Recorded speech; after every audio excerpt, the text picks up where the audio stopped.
It is 5:06 p.m. and I'd like to call the May 6, 2020 regular virtual board meeting of the Inglewood Unified School District to order.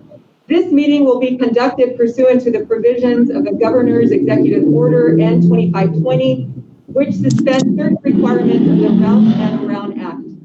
Furthermore, in compliance with Governor Newsom's Executive Order N2520, in response to the ongoing COVID-19 outbreak, the district will conduct this meeting as a video and teleconference. We're moving on to item number 2, Pledge of Allegiance. I'm going to ask Ms. Montenegro to please lead us. Please stand, place your right hand over your heart, face the flag. Ready, begin. I pledge allegiance to the flag of the United States of America and to the republic for which it stands, one nation, under God, indivisible, with liberty and justice for all. Thank you. Thank you. We're moving on to item number 3. Ms. Montenegro, would you please call the roll? Sure. Dr. D'Artagnan Sforza, please. Present. So, Dr. Guanyan Falk. Present. Dr. Carlos McGee. Present. Ms. Alice Grigsby. Present. Margaret Turner Evans. Present. Dr. Erica Torres. Present. Dr. Bernadette Lucas. Present. Hediye Kajabi. Ms. Hediye Kajabi. Christine Dakanai. Present. Thank you, Ms. Kajabi. Christine Dakanai.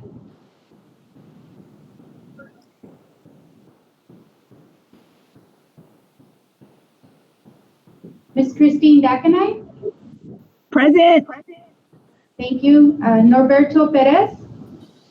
Present. Thank you. And please be informed that Spanish language interpretation is available during this meeting. Ofrecemos interpretación al español durante la junta. Gracias. Thank you, Ms. Montenegro. So we're moving on to item number 4, approval of the agenda. I hereby adopt the agenda with no modifications. We're going to move on to item 5A, recognition. And I really wanted to take this opportunity to recognize all of our amazing staff within the Inglewood Unified School District. The month of May is a time when we traditionally honor school employees. And although all of our buildings are closed, education continues, and I want to make certain that we continue the tradition of paying tribute to all of our employees that make a difference in the lives of our students and families. So during our meeting today, we're going to honor our teachers and other certificated staff, our classified employees, and our administrators. I have invited labor partner leaders to join us today. And after my remarks, I'm going to invite Ms. Nguisa, Ms. Joseph, and Mr. Tilley to speak. And I'm going to be starting off by recognizing the incredible work of all of our teachers. So the month of May is a time when we celebrate the educators and other certificated professionals who serve our children throughout the year. May 4th through 8th is Teacher Appreciation Week. May 5th is National Teachers Day. May 6th is National School Nurses Day. May 13th is California Day of the Teacher. And May 15th is Día del Maestro. Teachers and other certificated professionals change the lives of millions of children each and every day throughout the year. Teachers, nurses, counselors, school psychologists, language and speech specialists, program specialists, instructional coaches, and therapists. They all play a vital role in educating and inspiring all of the students that they serve. Their impact moves me beyond words and fills my heart with gratitude.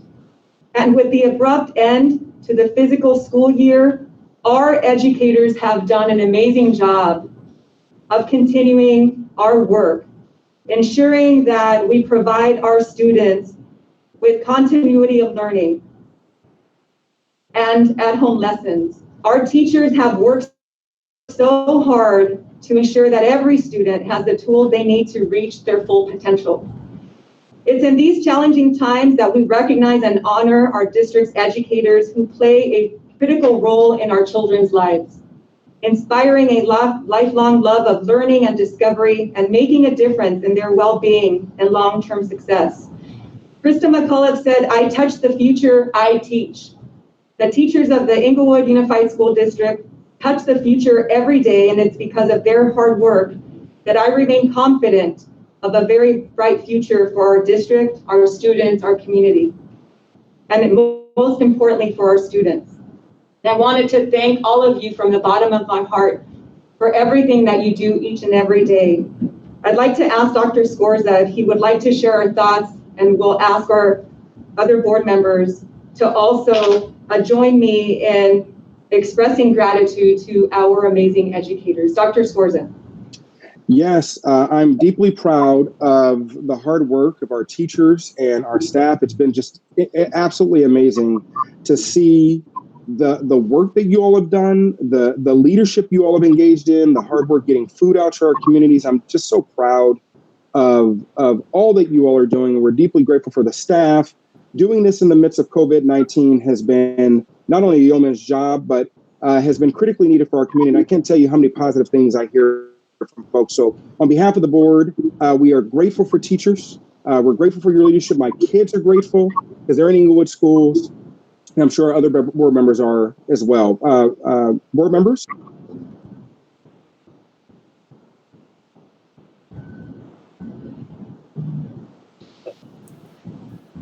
Hi, Dr. Scorza, can you hear me? Hello? Yes, we can hear you, Dr. Falk. Okay. I just wanted to chime in and just also just give my appreciation, my sincere appreciation for the teachers, all that they do to rear our children. They are our future.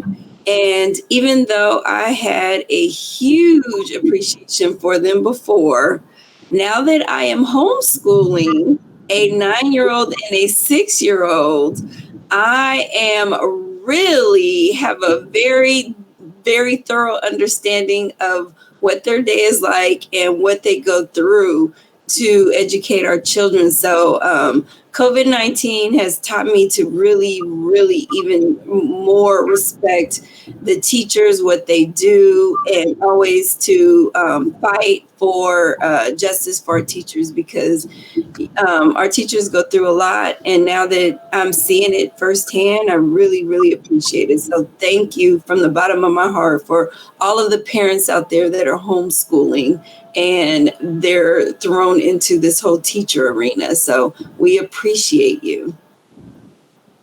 Thank you, Dr. Falk.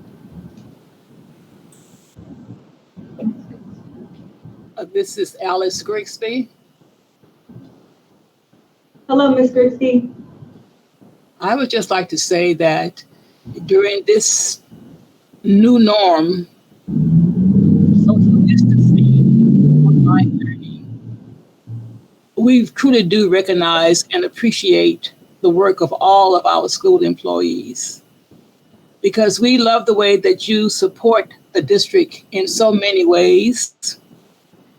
And we care about your commitment to the community and your students, as evidenced by the volunteer services by staff and community to distribute food daily to our many IUSD families and their students. We thank you for what you do, and you are truly appreciated. Thank you. Thank you, Ms. Grigsby.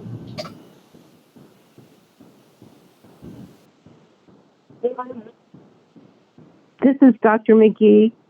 Can you hear me? Yes, Dr. McGee.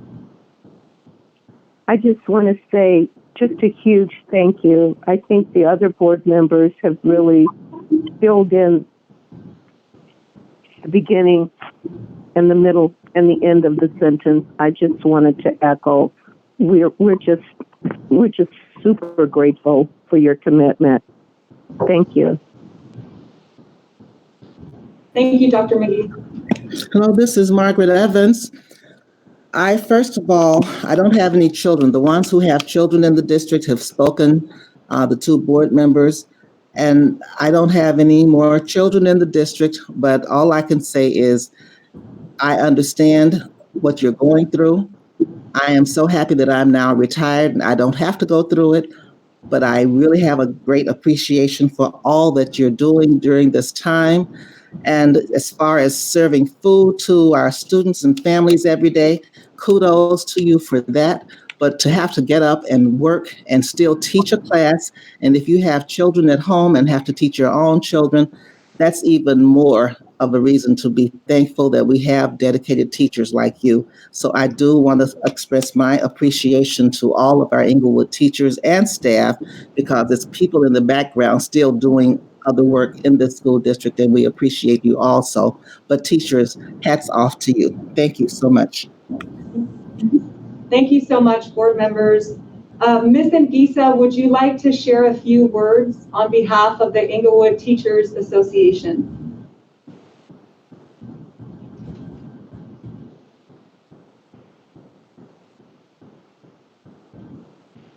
Ms. Ngisa?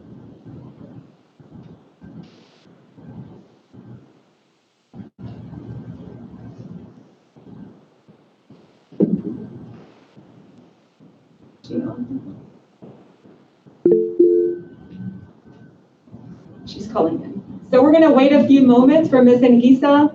She's going to be calling back in.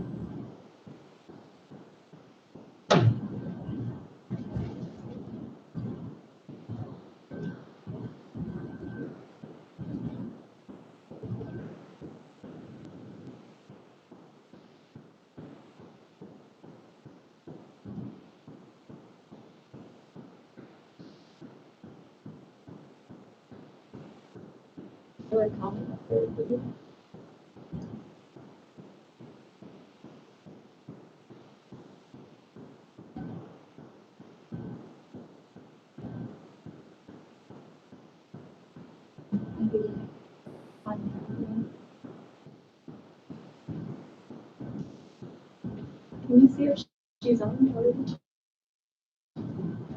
The computer. She's muted. She's muted? Lisa? She needs to press star six to unmute.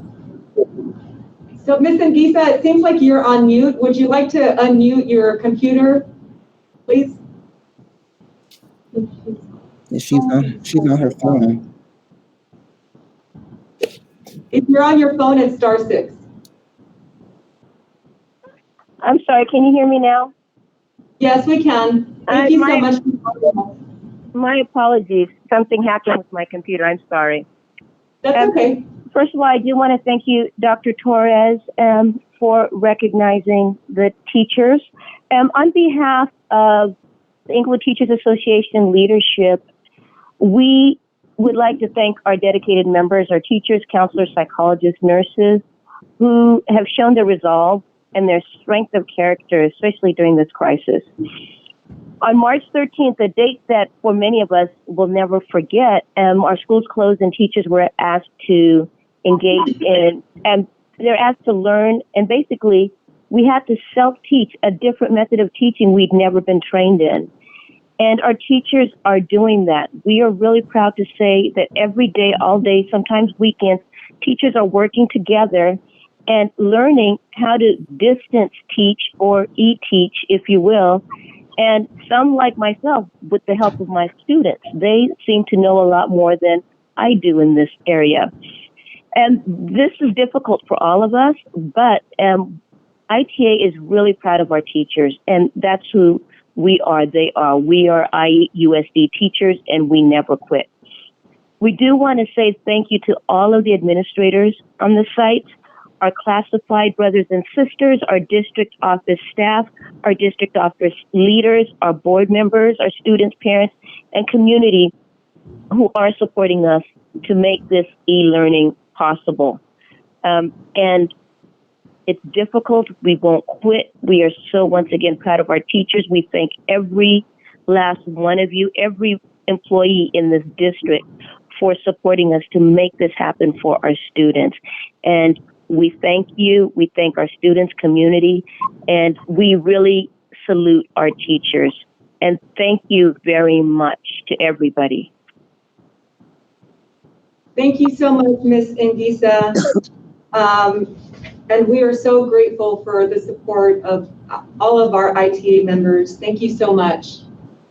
So May is also a time when we honor the classified school employees who are oftentimes the unsung heroes of education. Throughout California, we recognize the important contributions of classified school employees during the third full week of May each year during Classified School Employees Week. Every day, classified employees work to support teaching and learning. They are the glue that holds our schools together, from transporting and feeding students to teaching them vital skills and ensuring that schools are operating smoothly. Classified employees are definitely integral to public education, from the time the students board a school bus to the time that they head home at the end of the day. Every aspect of their educational experience is impacted by classified school employees. From the classroom to the playground to the school cafeteria, classified employees make a difference in the daily life of all of our students. Our classified employees work behind the scenes and on the front lines to ensure the safety and care of our students at school. Our classified employees serve our students and schools, and I'm so delighted to take this opportunity to recognize the amazing men and women of our district who provide vital services through their work as classified employees. And we thank you so much from the bottom of our hearts for everything that you do every single day. Dr. Sforza, would you like to add your comments as we recognize our amazing classified employees?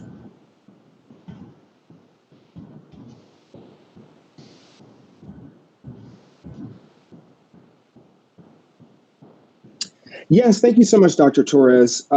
First of all, this really speaks to, and I just want to lift up what Ms. Ngisa said, our ITA president as well, that right now, not only our teachers, but our staff are having to learn how to do things differently in a new environment. And, I may have mentioned I'm a faculty member at UCLA, and I'm having to learn how to do remote learning and how to use these platforms. I'm using things like Nearpod and Zoom and Questionly and all these other things.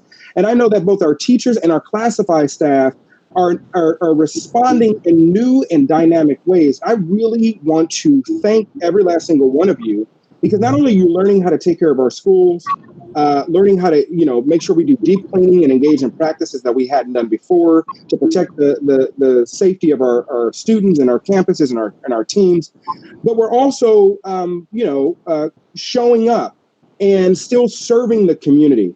And I can tell you, I've heard from dozens of parents that have been so grateful to receive the support that each and every single one of us provide, right? I mean, look at this. People are not only practicing safe physical distancing. By the way, some of these photos were prior to COVID-19, so I just want to make sure people know that.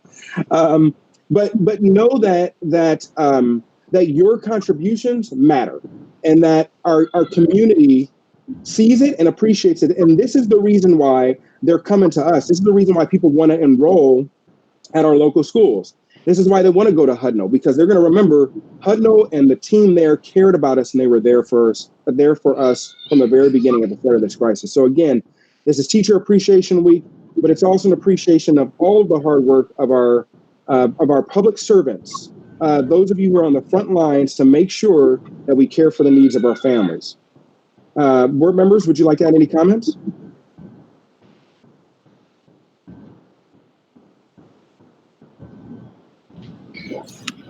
Mr. President, I think you did a good job of speaking for all of us. Thank you, Miss. Thank you, Board Member Evans. Others? I say the same thing. Thank you, President, because you said everything that we would want to say as well. Thank you. Thank you all. Thank you, board members. Oh, go ahead. I'm sorry.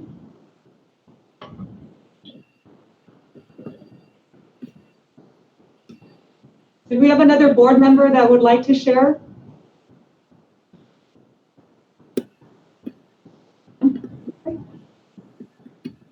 So, Ms. Joseph, would you like to share a few words on behalf of classified employees? Yes, I would. And thank you, Dr. Torres. Good afternoon to everyone, all board members and all that are on the line.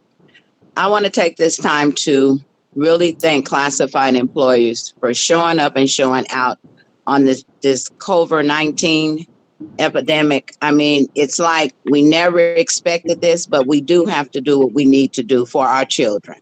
It's not about us.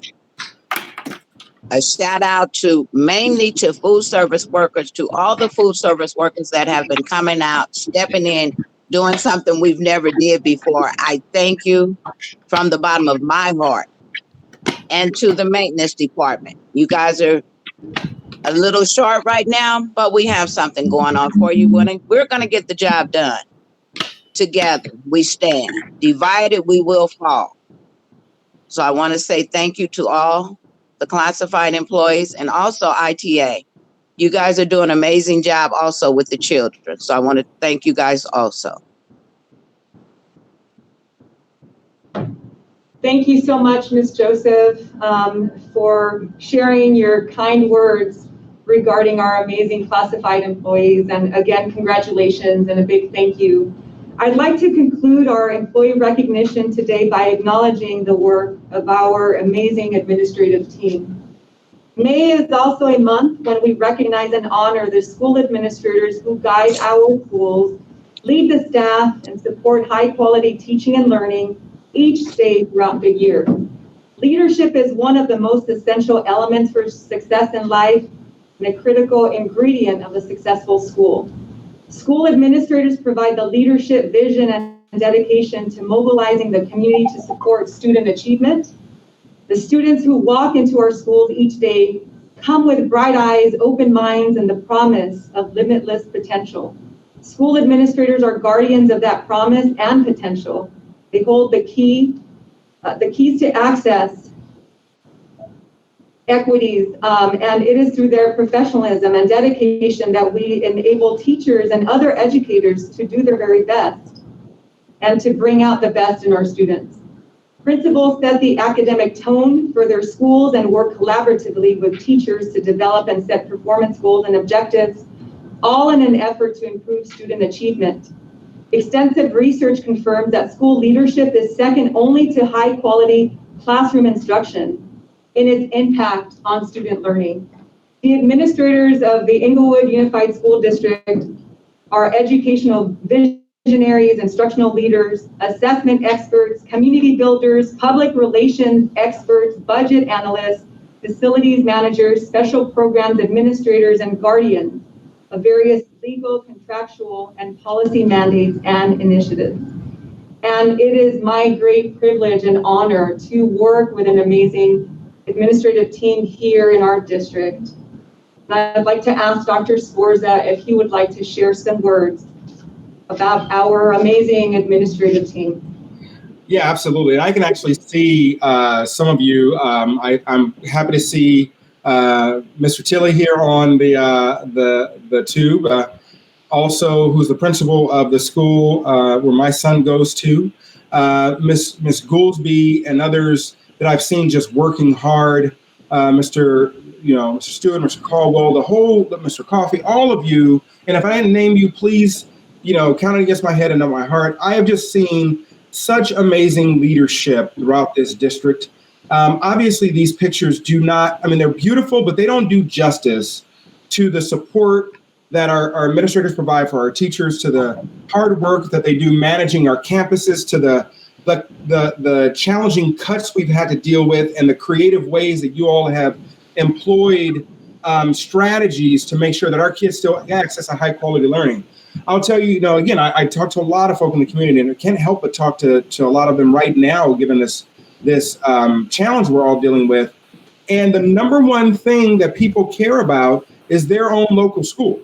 And so, and the value and the importance of that local school. And you all as administrators have worked to make sure that we transition to a remote learning environment. I get the phone calls, I get the robocalls, reminding me of the continuity of learning plan that we have. Just in general, look, you're the glue that helps to hold all this thing together. And I'm so grateful for your hard work and working with our teachers who are our heroes and our classified staff. who carry the day to support the rest of us in the community and our children as well. Board members, do you have anything you want to add? I would like to add that I feel that we here at IUSD, we've been going through a serious evolution, and I would say since Dr. Torres came on board, our school district has really started to succeed in so many areas. We have a wonderful team, a knowledgeable team, a cohesive team. We all work so well together for the benefit of our babies, and we just want to just continue to grow the district, grow our enrollment, and grow our programs, and bring IUSD back to the wonderful school district that it was so many years ago. We can get there. And right now we have the team in place to do that. I feel strongly about that. I mean, from everybody in the district that's helped pulling so many different areas together, even with Isabel Montenegro. She worked so hard to implement switch our board meetings over to now Zoom. And I see all the hard work, and I see how well the Zoom meetings go now. To Dr. Torres, who is working all day and all night, doesn't get any sleep. She's homeschooling. She's our county administrator. I don't know where she finds the time or energy, but she makes it happen. And all of our cabinet members, they're all working so hard. And I just, I'm just so thankful to be a part of this team. I know that this team is going to be the team that is the dream team. And us as a dream team is going to get us out of receivership. I feel very strongly about. So I just thank all the administrators, principals, everybody from the bottom of my heart, and let's just continue to work as a team. Thank you so much, Dr. Paul. Thank you, Dr. Scorza. Would any other board members like to share?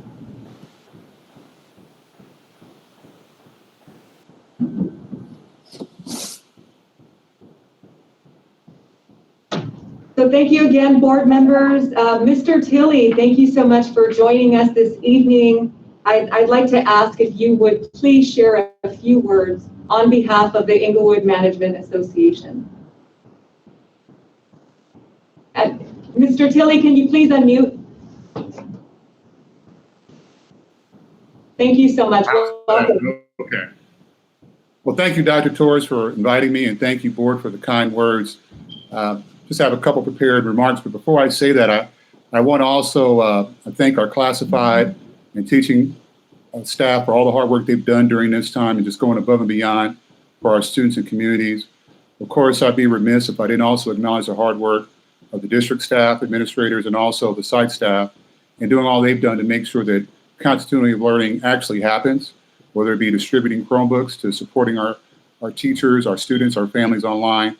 The work never seems to stop, but it's really fulfilling work. So I do want to appreciate them and thank them and acknowledge them on this day. So thank you for giving me that opportunity. Again, good evening, members of the public, board, school board, and district administration. On behalf of the members of the Inglewood Management Association, I bring you greetings from managers both on our school sites and here at the district office. In keeping with the theme of collaboration, we look forward to continuing productive relationships with both our certificated and classified colleagues. With that in mind, with the support of our leadership in Ed Services and Human Resources, we've begun regular meetings with our colleagues on both issues and opportunities found throughout the district. It's our hope that by being transparent, collaborative, and goal-oriented, our district will provide an experience that is worthy of our families' dreams and aspirations. Briefly, I just want to share a little bit about IMA, what it is and what it's about. It's been in existence for over 25 years and is chartered by ACSA, the Association of California School Administrators.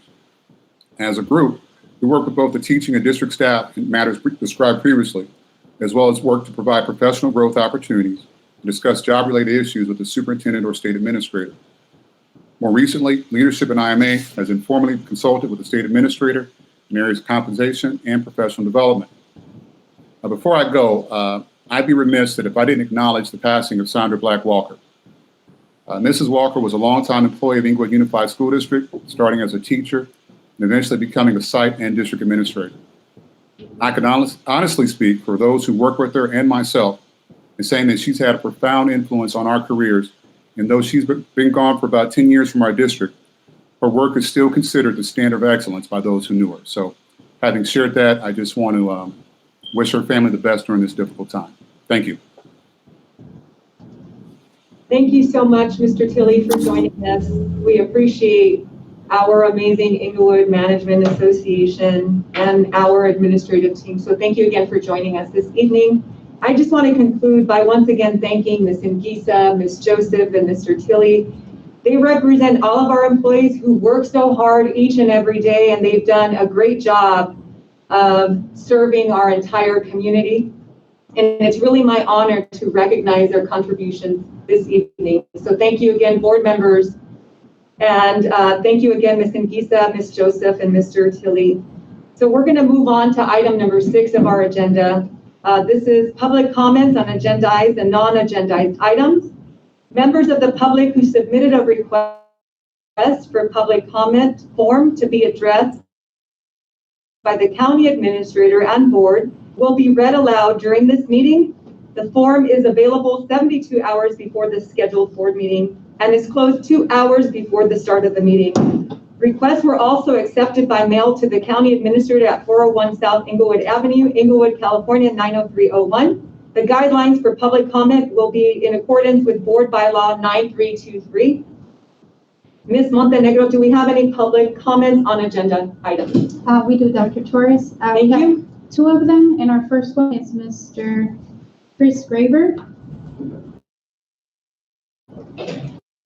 Good evening to all who are watching this evening on YouTube. The item I am addressing is board item 10A3, Williams decision. The union is pleased to see that there were no complaints this quarter, which shows our members are doing their jobs. However, the union is very concerned about the future. There is a lack of leadership over the maintenance and custodians. The previous director is gone. Custodians are being told they have 2 bosses.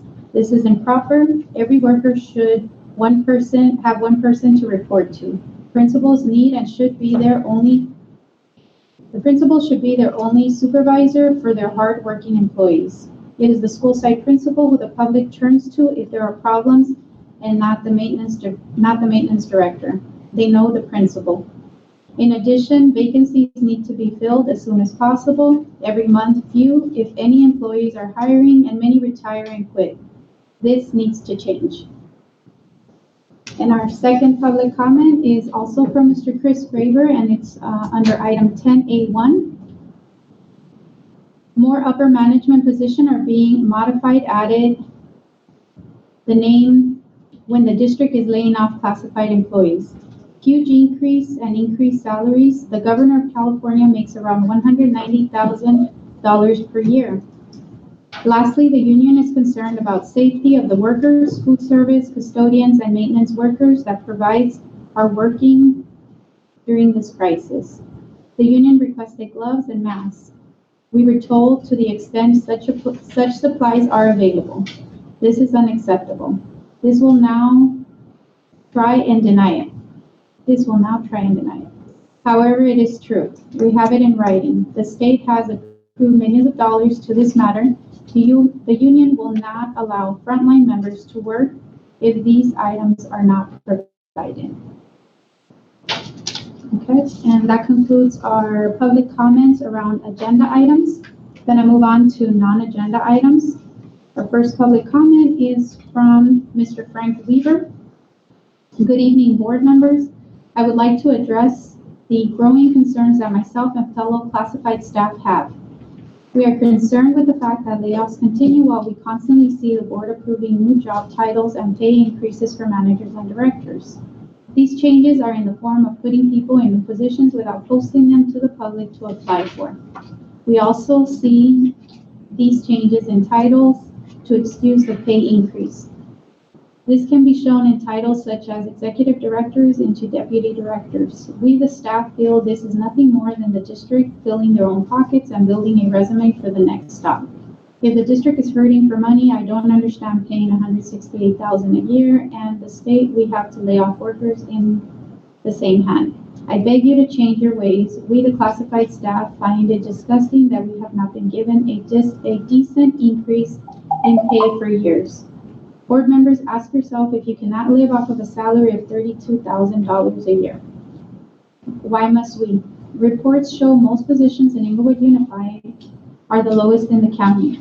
If you want 100% effort and motivation of your workers, maybe the district needs to start showing we are appreciated and not blind. We also ask that future comments and concerns not be censored or removed because you don't like what we say.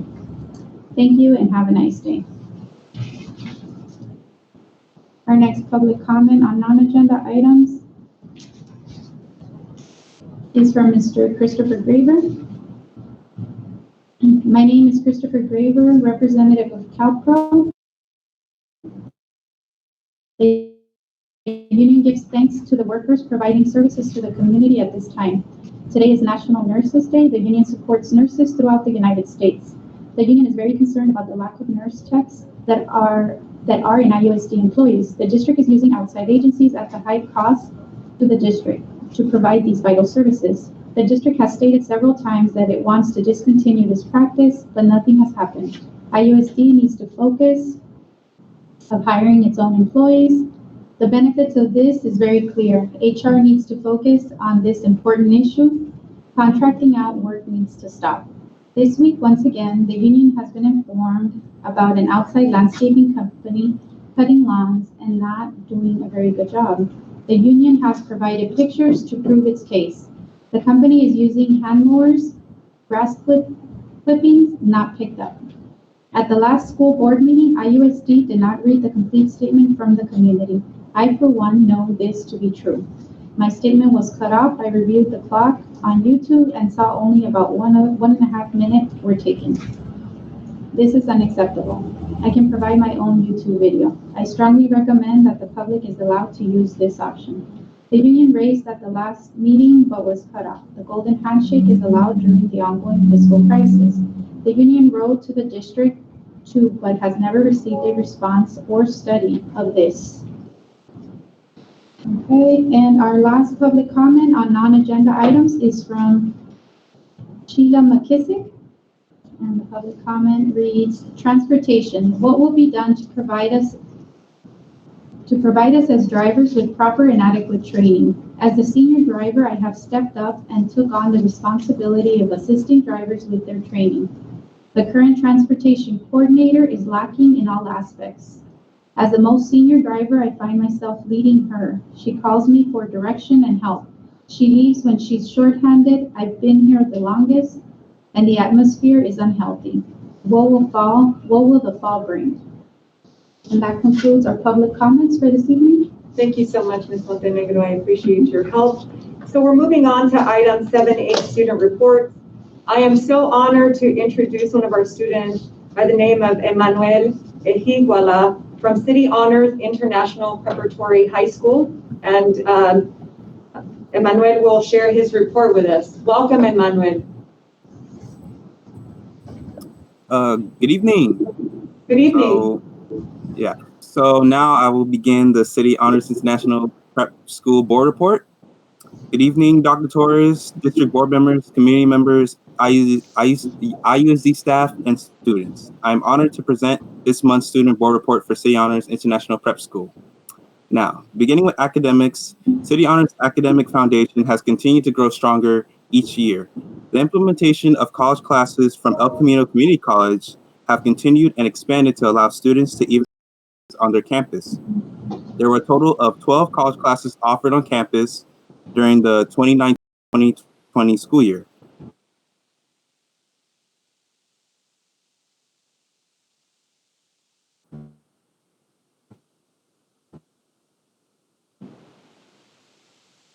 College, auto tech, and English. In addition, we have continued scroll classes covering 3D designs, sculpting, and EKG. With all these classes readily available for students to take, City Honors ensures that all interests students might have in any subject are accommodated. Now, moving on to club and extracurricular activities, City Honors Robotics Club has been such a huge success this year. Students from all grade levels have competed and won in a few of the competitions held throughout the school year. Club sessions usually last around 2 hours after school, which is very much needed for the complexity of robotics. These students have shown their ingenuity, creativity to design functional robots and win competitions with these robots. Also, we have a gaming club and the chess club. These clubs offer students guaranteed moments of fun and intense competition. As a proud player of chess myself, I love spending some of my free time battling my classmates who have a strong aptitude for chess as well. The clubs that we have at City Honors are fun, engaging, and highly intensive. Now, moving on to senior accomplishments. As a proud senior of City Honors, I am very happy to report many of the successes and milestones myself and other seniors have had throughout this school year.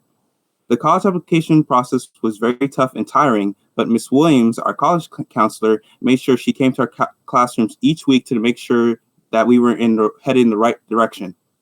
On Thanksgiving break, she even made herself available in her office and allowed students to come if they needed additional guidance. A couple months later, seniors were accepted to California schools like UCLA, UC Berkeley, UC Irvine, LMU, CSU Long Beach, CSU Poly Pomona, and many more. Also, some seniors received on-the-spot acceptances from HBCUs at the Black College Expo earlier this year. A few seniors have already started military training a few months prior as well. Additionally, we have some students who will be attending universities out of state through sports scholarships and scholarships offered by programs like the WGA Caddy Academy. In all, I'm elated to see that my peers are going to pursue careers in college and within the military. To conclude this report, City Honors students have a lot to look forward to in the future with the continuation of college classes, collegiate programs, and strong college level learning. In spite of the situation with COVID-19, City Honors is still dedicated to ensuring that City Honors students are academically prosperous. Furthermore, in the spirit of Teacher Appreciation Week, I wish to give my thanks to all the City Honors teachers for their dedication to providing a strong academic environment with the use of Google Classroom and Zoom. Finally, I'm proud to say that as valedictorian, I will be attending UCLA in the fall. Thank you. Congratulations, Emmanuel. We're so proud of you and all of our City Honor students. Thank you so much for your wonderful report, and I appreciate you being with us this evening. Thank you. We're moving on to our next student report, and I'm so honored to introduce Virginia Williams. She comes from Inglewood High School. Ms. Williams, thank you so much for joining us this evening. You guys can hear me, right? Okay. Yes, thank you.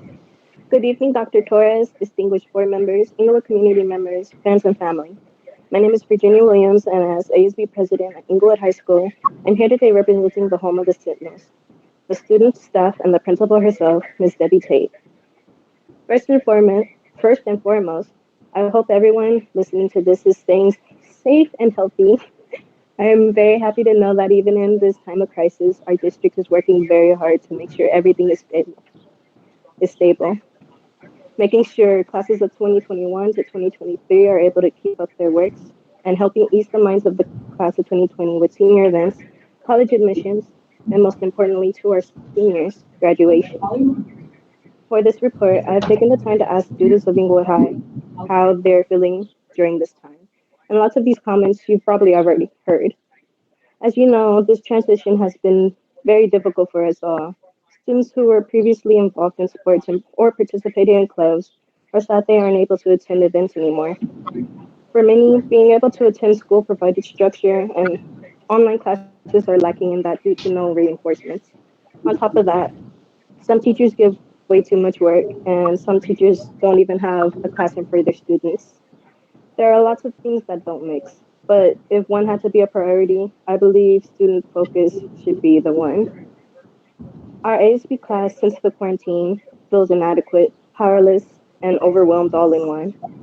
Many students have questions that ASB don't have answers to, and it could be very stressful on us. We miss being able to interact with the students at Inglewood High, saddened by the events we weren't able to create.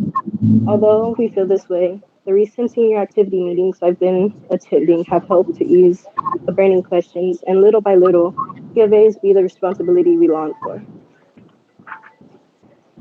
Weekly updates are provided to parents and students on the school website and has been very helpful for communication. We receive weekly telephone reminders from our principal regarding the latest news and bulletins on the website and keeping students on task to complete their assignments. Our school website, our school website, there has been a college and career resource center created to connect families with college and career resources.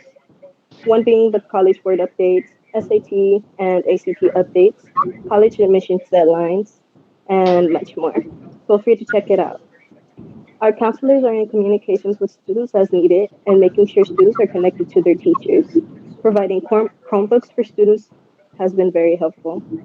Distance learning has really been an adjustment for us all, but working together, we can do this. Again, I'm very happy to see our district buzzing for solutions. This gives me hope that the end of the year won't be so bad at all. I appreciate everything the district is doing to help all the students. Thank you.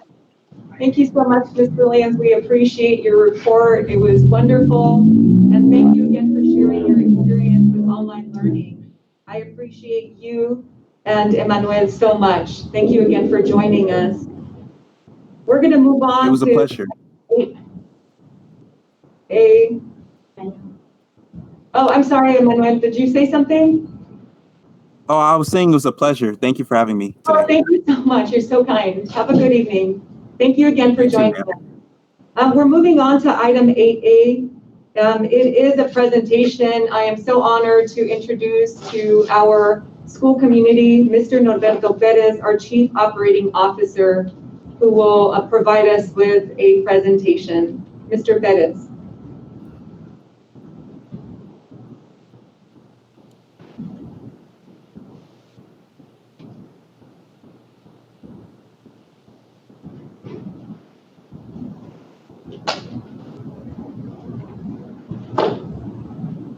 Good evening, everybody. Can you hear me? Yes. Welcome. Perfect. Good evening, board members, county administrator, cabinet, and everyone joining us today. My name is Norberto Perez, Chief Operating Officer, and I will be co-presenting IUSD Culture and Climate Report with Dr. Scott Bastian, Director of Student Support Services.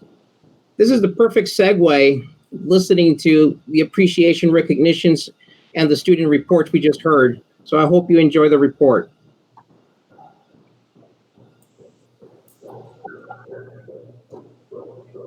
Inglewood Unified School District is committed to ensuring a safe, welcoming, and nurturing learning environment for all students and staff. The pictures on the slide reinforces the statement. Students, staff, family, and community work together to ensure our students are successful.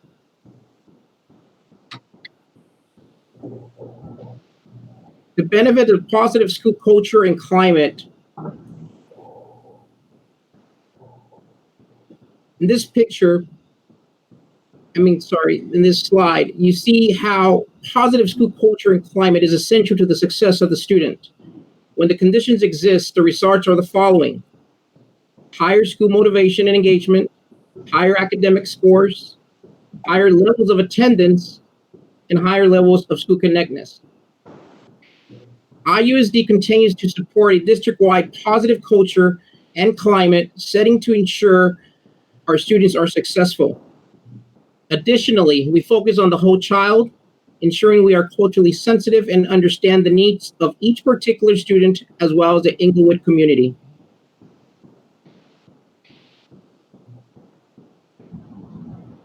Dr. Bastian will highlight our current systems of supports.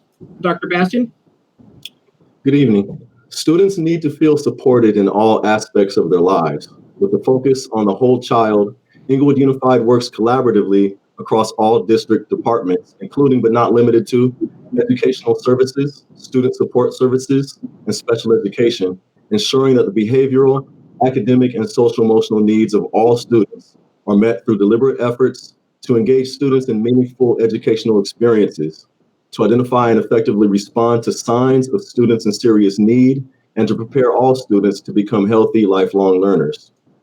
Positive Behavior Interventions and Supports, or PBIS, is incorporated to foster and support the types of positive, supportive behaviors demonstrated by teachers and other adult staff that result in the desirable student outcomes that all students deserve to experience.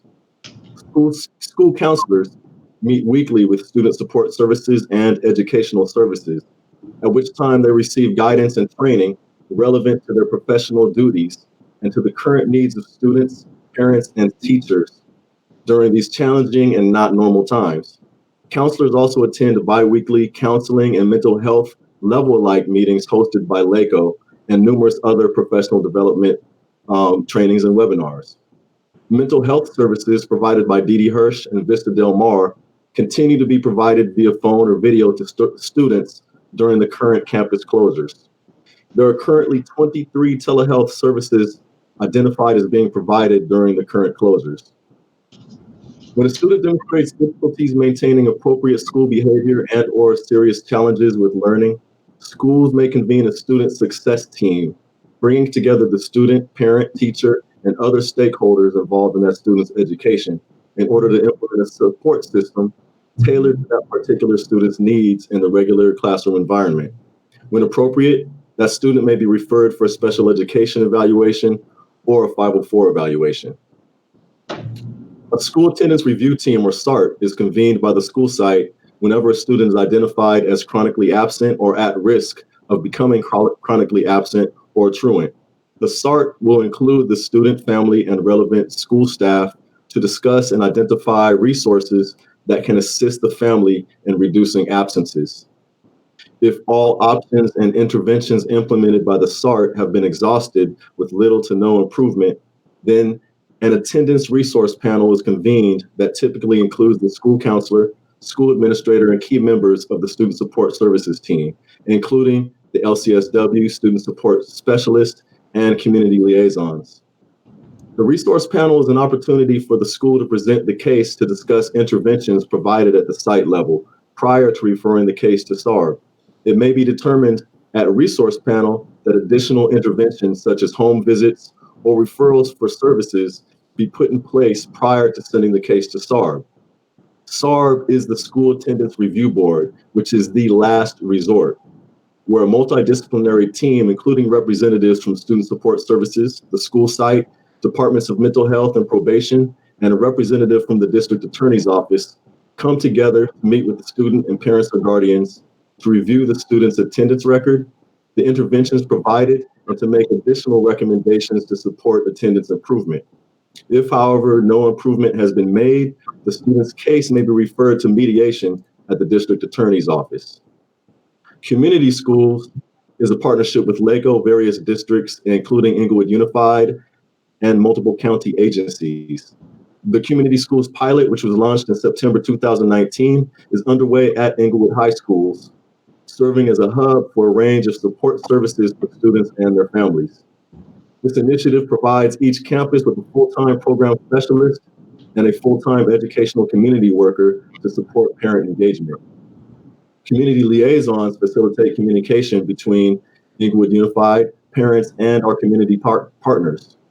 Our community liaisons have played key roles in assisting with enrollment and attendance campaigns, parent conferences, and numerous school events.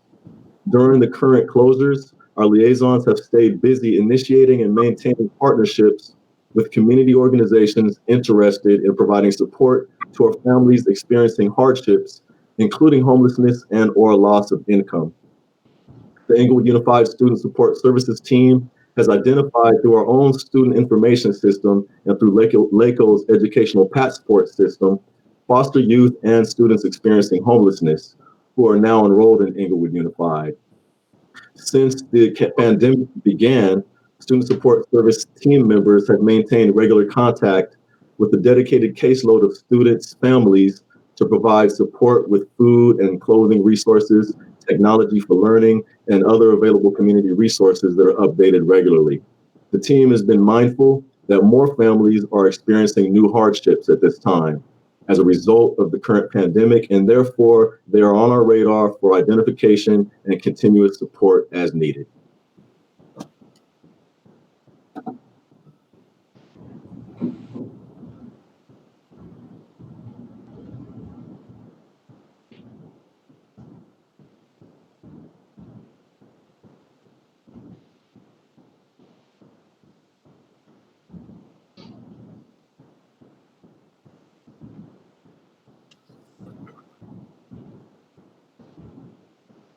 Thank you, Dr. Bastin.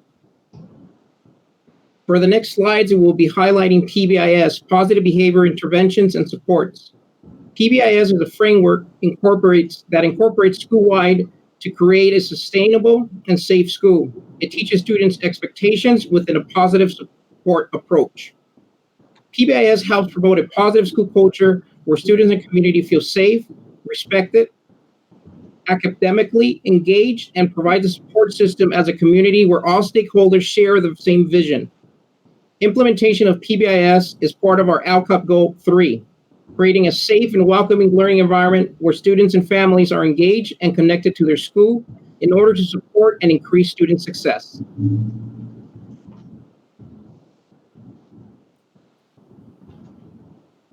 Currently, there are 8 schools committed to implementing PBIS, with dedicated PBIS teams at each site, training for creating a positive school culture and climate. The state country received gold recognition by the California PBIS Coalition for the 2018-19 school year. All 8 Inglewood Unified PBIS schools were preparing to apply for recognition for the 2019-20 school year. However, due to the COVID-19 pandemic, the California PBIS Coalition announced that it cannot conduct this year's recognition at this time due to the necessity for on-site and in-person evaluations. Despite the campus closures, PBIS teams are still communicating and collaborating in virtual mode. On April 21st, the Inglewood Unified PBIS teams from Crozer and Inglewood High met virtually with LACO's PBIS consultant to discuss progress to date and future meetings and plans. The next meeting is the PBIS District Coaches Network meeting, hosted by LACO, to be held on May 13th. As we all continue to adjust, PBIS teams remain active at Beulah Payne STEAM Academy, Centinela Elementary, Crozer Middle School, Hudno Elementary, Inglewood High School, Kelso Elementary, La Tierra Academy, and Woodworth Monroe School.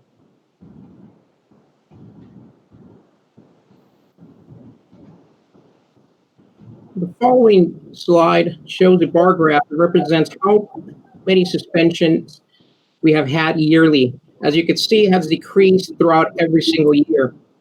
Within our LCAP Goal 3, our target goal was to decrease suspensions rate by 1%. I'm happy to report and state that we met our goal. Our suspension percentage in 2019 was 3.8. Currently, year to date, we are at 2.5, 1.3 decrease. I now have the honor to introduce one of 2 principals who will be presenting with their team today. Principal Stuart Caldwell from Woodward Monroe will be sharing how he has incorporated a PBIS framework throughout the year. In addition, how he continues to embed PBIS during the current closures as a continuum to create a supportive, positive culture for our students and family. Principal Caldwell.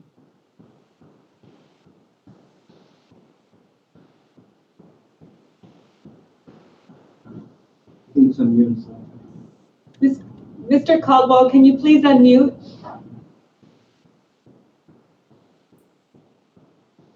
Sorry about that. Welcome, Caldwell. You guys can hear me now, right? Yes, it's great to see you, Mr. Caldwell. It's so good to see you. So good evening, Dr. Torres, Dr. Scorza, distinguished board members, cabinet members, staff, and community. It's my honor to be before you today to speak about PBIS and some of the things relative to PBIS that are happening at Woodworth Monroe. Joining me this evening are 2 of our wonderful Mariner teachers, Mrs. Tran and Mr. Johnson. Both serve on our PBIS committee and have been and continue to be highly instrumental in forwarding our PBIS work.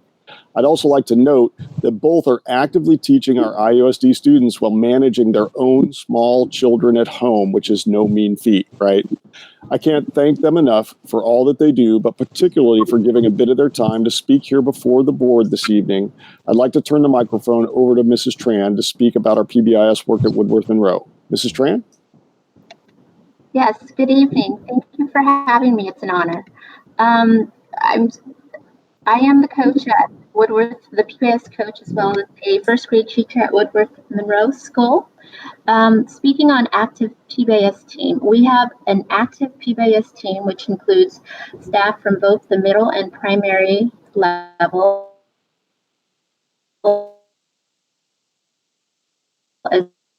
as well as parent and student on our PBIS team. Climate and culture as we move into our new campus, and we continue with our meetings as well.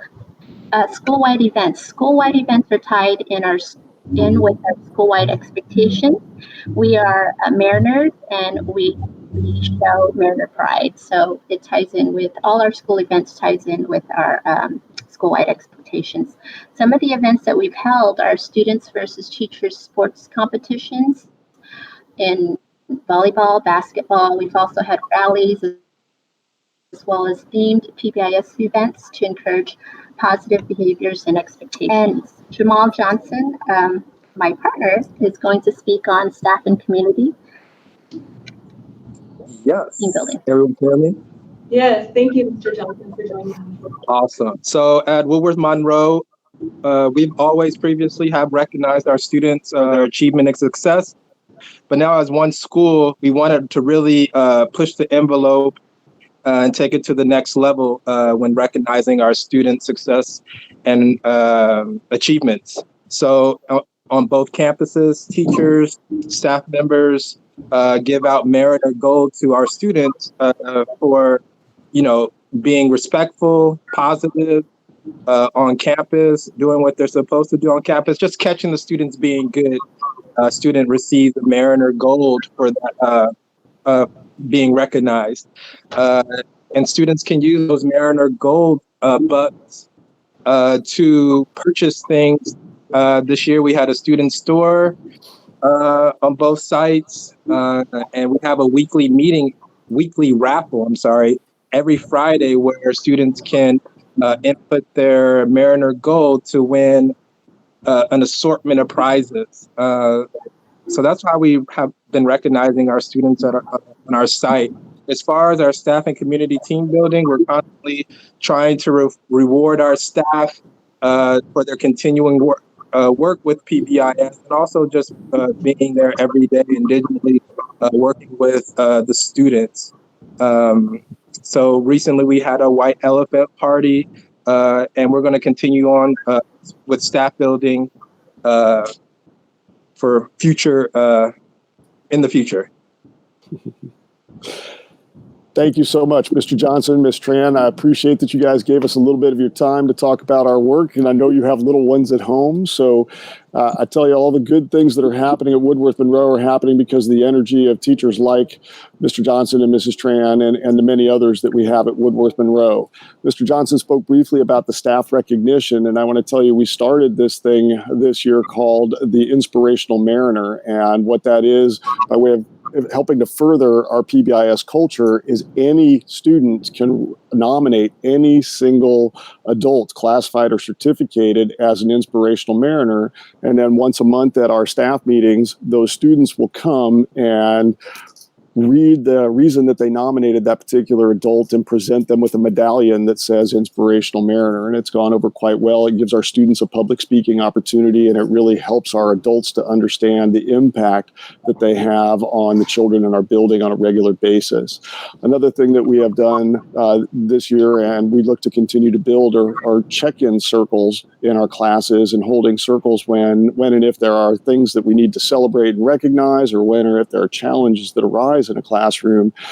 We brought in Mr. Serrano Barnes from the district as a support person. We have some teachers that are trained in doing this work. I've gone in and facilitated some to bring our kids into a communal communication opportunity, which is what those circles are, in terms of giving everybody equity of voice and allowing those good things and those challenges to be aired in a meaningful and constructive way. Mr. Perez, can you advance the slide, please? So for us, PBIS is really about the entire school community. It's about the moment that our kids come onto our campus, the time that they're with us on campus, the time that they go home. And truthfully, now, especially in this virtual environment, it's about how do we connect with each other, given that we're not in the same physical space. And so we've spent quite a bit of energy developing some ways to reach out to our kids and to our families and tapping the technology resources that we have that are available. Prior to going out on a physical building closure, I'd regularly stand at the gate and I'd welcome our families. I'd engage in physical coffee with the principals and the like, but now we're having to be creative about those things. One of the things that we do, of course, is sending out the weekly voice messages, and sometimes more than weekly. Something that we made an effort to do at Woodworth and Rowe is actually send out those messages in our teachers' voices. And so our teachers will record their messages, and I'll send them out targeted to their classrooms. And also, we've involved our students. We've had our ASB students and some others record messages with me that we send out to the whole school community. And that way people are recognizing that there's not just one voice that is pertinent to our community. It's all the voices that are relevant to our community. Another thing that we've started to do is the Mariner Chat videos. And I believe, Mr. Perez, you're going to queue up a sample of what that looks like. And this is just a way to broaden that communication, given that we're not in the physical space together. So, Mr. Perez, I'll ask you to queue up the video if you would, please.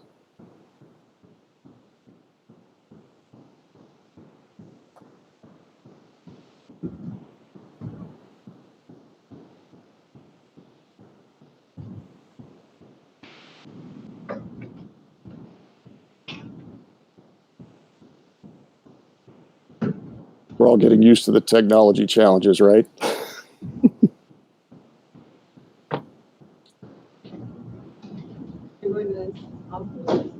While he's pulling that up, I'll talk a little bit in the background until I see it on the screen. So what the Mariner Chat videos are is we've been able to utilize the Zoom platform for me to call out and either reach out to...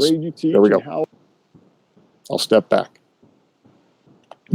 Thank you again, guys, for joining us for our Mariner Chat. This is our first Mariner Chat on our elementary side. And, this is something I'm going to try to do at least once a week now, get our students, our teachers, and our parents together to have some discussions about some of the things that we're doing together. But before we go any further, let's take a minute to introduce who's with us. And let's start with your teacher, since he's the one who said, hey, I want to pick two wonderful students to join us. So, Mr. Rochella, tell us a little bit about yourself, just, what grade you teach and how you happen to choose these two young ladies. Everybody, I'm Mr. Rochella. I teach 4th grade over at Woodworth Monroe. And I chose Melody and Lizzie. They're two of my top achieving students, academically as well as socially. Their behavior is fantastic. They're role model students. And awesome. Thank you so much. So, Melody, why don't you tell us a little bit about yourself? What grade are you in and how old are you? I'm in 4th grade. Let's go over to Lizzie then. Why don't you introduce yourself too, kiddo? Tell us your name and what grade you're in and what school you go to. My name is Lizzie. I'm in 4th grade and I go to Woodworth Elementary. Woo! Yay! So my first question to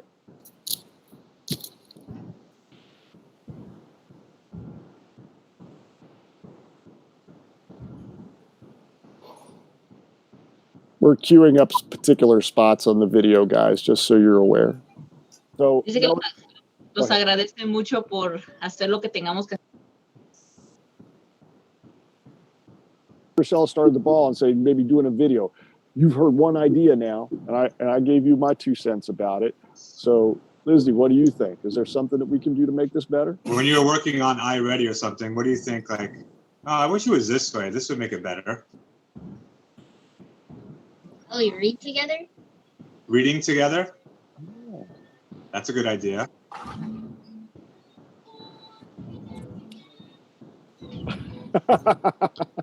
I love your facial expressions, kid. As I can see the wheels spinning. It's the best school in Inglewood. Woodworth. I want to hear. I hear Mr. Rochelle. I want to hear the kids. Come on, shout it like you're shouting at the stadium, right? What's the best school in Inglewood? Woodworth. All right, girls. Thank you very much for giving us a little bit of your Saturday. I'm going to stop. Dice que gracias. Hi, Patty. Ay, dice que gracias por la participación de Lizzie en el video. Zoe, come here. because we know it's hard. It's hard to not be in school. So I so appreciate from my heart you're being willing to give us a little bit of your Saturday to have the girls talk with us. Dice que aprecia mucho el tiempo que le estamos prestando a las niñas porque quiere poner la voz de ellas para que escuchen como lo que está pasando ahorita. Quiere poner un poquito de su parte para dejar a la gente saber lo que está sucediendo y un poquito cómo ellas se sienten. Okay. So, as a parent, what can we do to make this online learning better? Como padres, ¿qué es lo que tú recomiendas que hagan para mejorar las clases en línea? Que estén activos con el maestro, ¿no? Y todos los niños. He said to continue to stay active with the teacher and all the kids. Yeah. Mm-hmm. I know how hard it is to be trapped in the house and not be able to go to school and see your friends.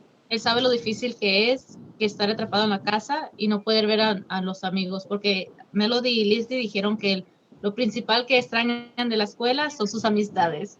Ay, no.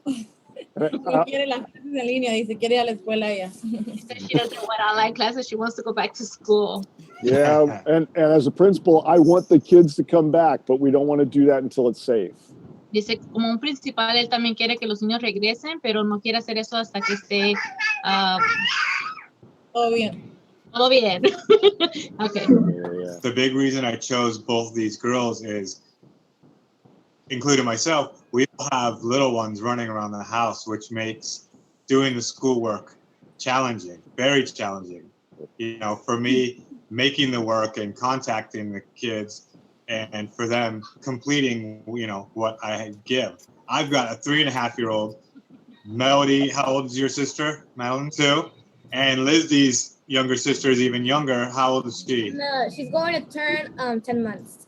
10 months. So, yeah, I mean, we all share that. And when I thought of my experience doing online, I thought of these 2 girls because anytime you could hear, hey, give me that back, or stop it, don't touch that, you know, and both moms, I asked them, you know, to try and put them in a, you know, their own little area, you know, where they wouldn't, you know, be disturbed just for a little bit while we got this. But I thought it would be great if we hear a little kid running or screaming or crying, because that's the reality of what we deal with when, you know, when we're doing our work or making the work for the kids or studying, you know. Well, I love how Melody's mom set up that screen behind her to give her her own private space. You know, we're all having to do these unique things. And so from the bottom of my heart, I thank all of you for what you're doing in the midst of this crisis to help your kids as much as we can in this strange circumstance. So I know he wants to queue up another segment of the next video, and I'm going to tell you, I helped make that, and I still can't watch it without tears.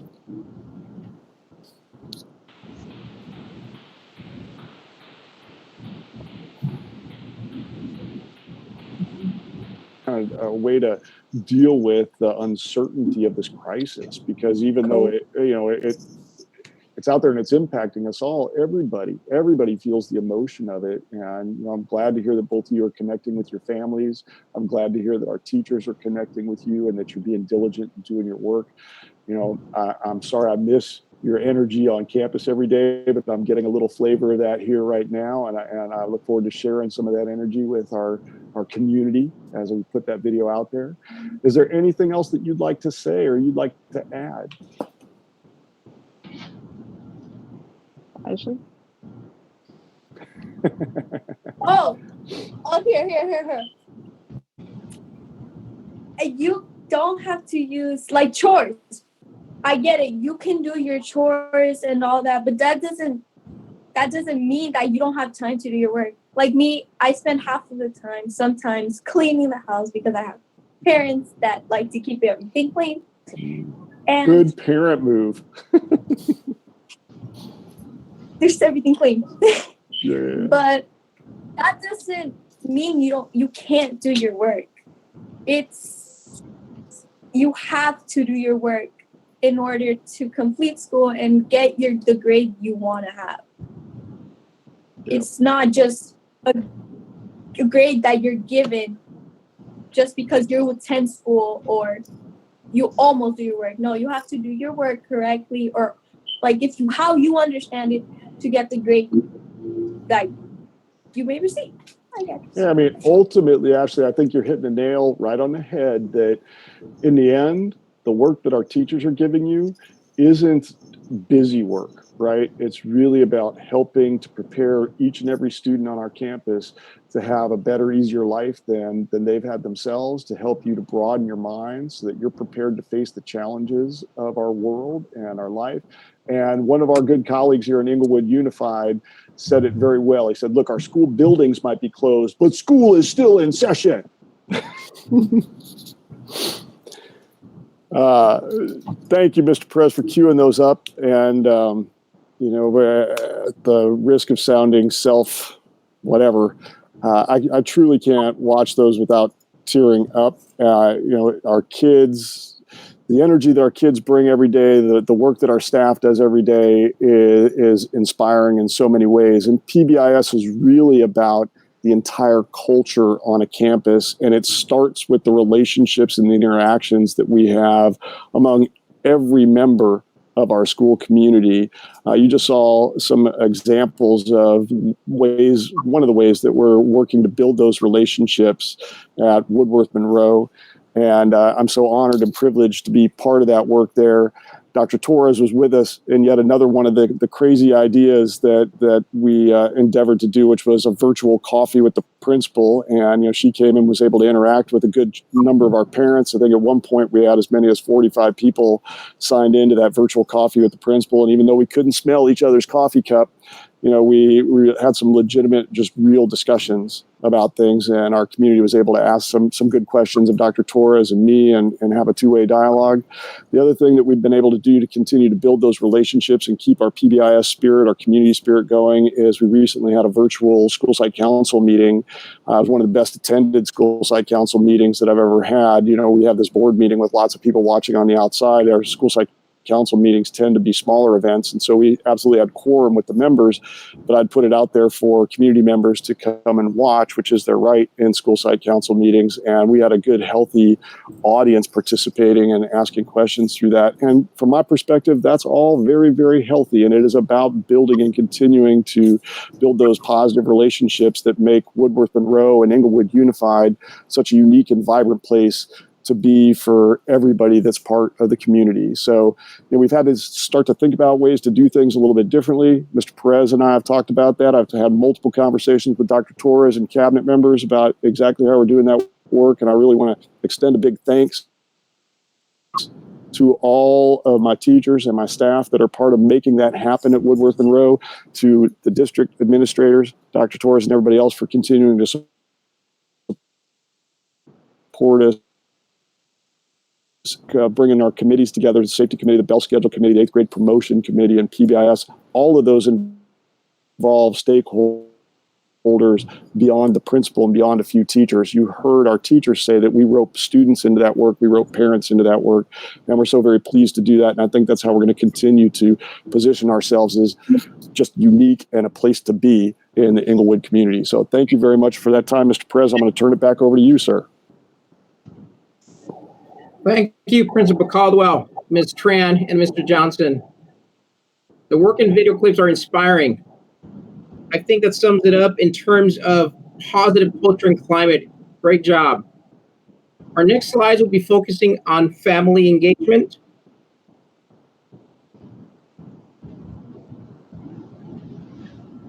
Parents, somebody needs to go on mute. I'm getting a lot of feedback.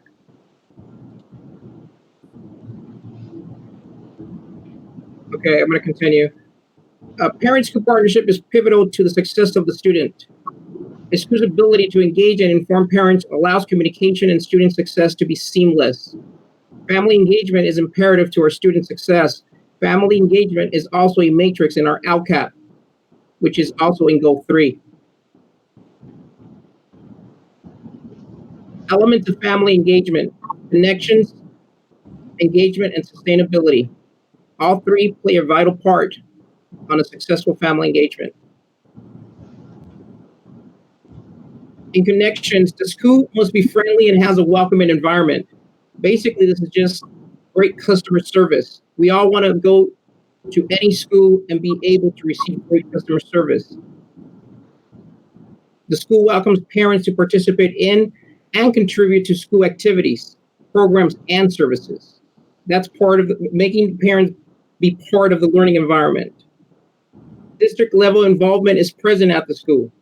District leaders are present and supports events at all times.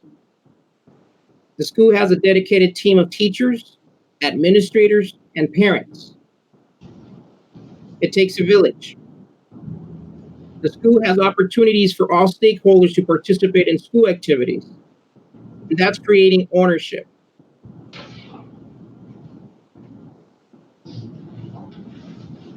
Dr. Bastian, engagement? Parent engagement continues during the campus closures. Some parents may be experiencing an increase in telephone and email time. For example, outreach to families experiencing homelessness and other hardships, parents engaging in dialogue with community liaisons and other staff during Chromebook and food distribution. Dr. Torres, alerting families to the methods and opportunities for their children to access the carefully designed continuity of learning plans and providing up-to-date information on meal distribution schedules and how to access other valuable district and community resources, ensuring equity and access for all students. Throughout the school year, parents have participated in parent trainings at the Parent Resource Center as well as at site-based meetings, such as DLAC, School Site Council, nutrition workshops, LCAP community meetings, a parent educational series of workshops, and parent conferences. The 7-week Parent Engagement Academy, known as FACTOR, Families Acting Towards Results, also occurred throughout the school year at several schools. We're currently beginning the dialogue on possible virtual engagement opportunities for the remainder of this school year, as well as in preparation for the 2020-21 school year. Our focus will include locating and creating various training opportunities for parent empowerment and engagement. We are well aware that future plans will need to consider how to continuously involve parents in decision-making processes and to create opportunities for parents to volunteer as meaningful contributors to the overall success of the Inglewood Unified community. Sustainability. The school coordinates school activities to meet the needs of the parents, creating a culture and community sensitivity.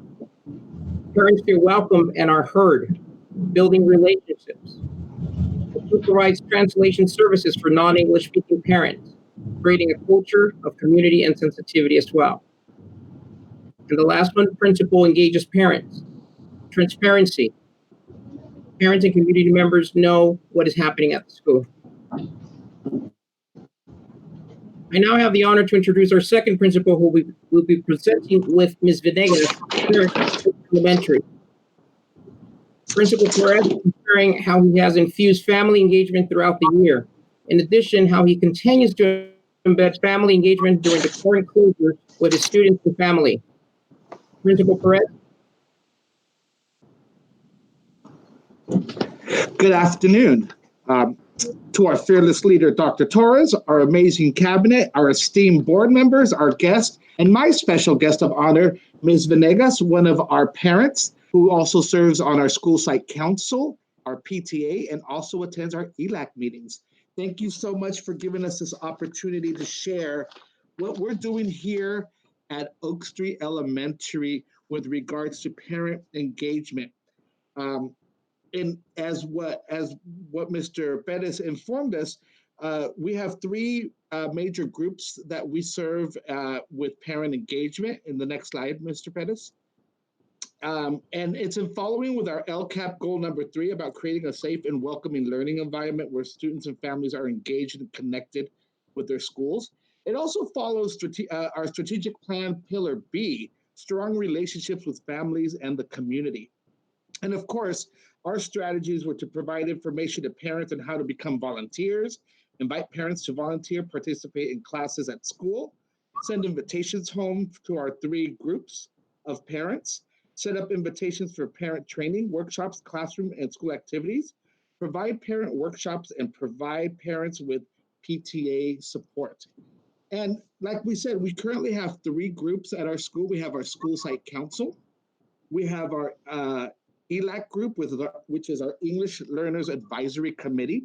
And we have our Oak Street PTA, which I am proud to say is the largest membership PTA in the whole of Inglewood Unified. Woo woo to Oak Street. So I've got Ms. Venegas here who participates in all 3 of our groups. She's an amazing parent who is constantly here supporting our students and is a legacy family. And when I say a legacy family is she also attended Oak Street when she was a student, and now her children and her 3rd grade student are here at Oak Street. So I'm going to let her talk to you a little bit more about our family engagement. Good evening, Dr. Torres and board members. So my name is Gloria Venegas, and as Mr. Perez said, I am a parent now of a 3rd grader. I have older kids also, who's the oldest being 24 years old. They all are students here at Oak Street. I happen to now become a very involved parent here at Oak, and also with that involvement I am a board member of the Oak Street PTA. And with that, I'm also, participating in the SSC meetings, also being the secretary for that. And for what Mr. Perez has basically already reiterated is that all these 3,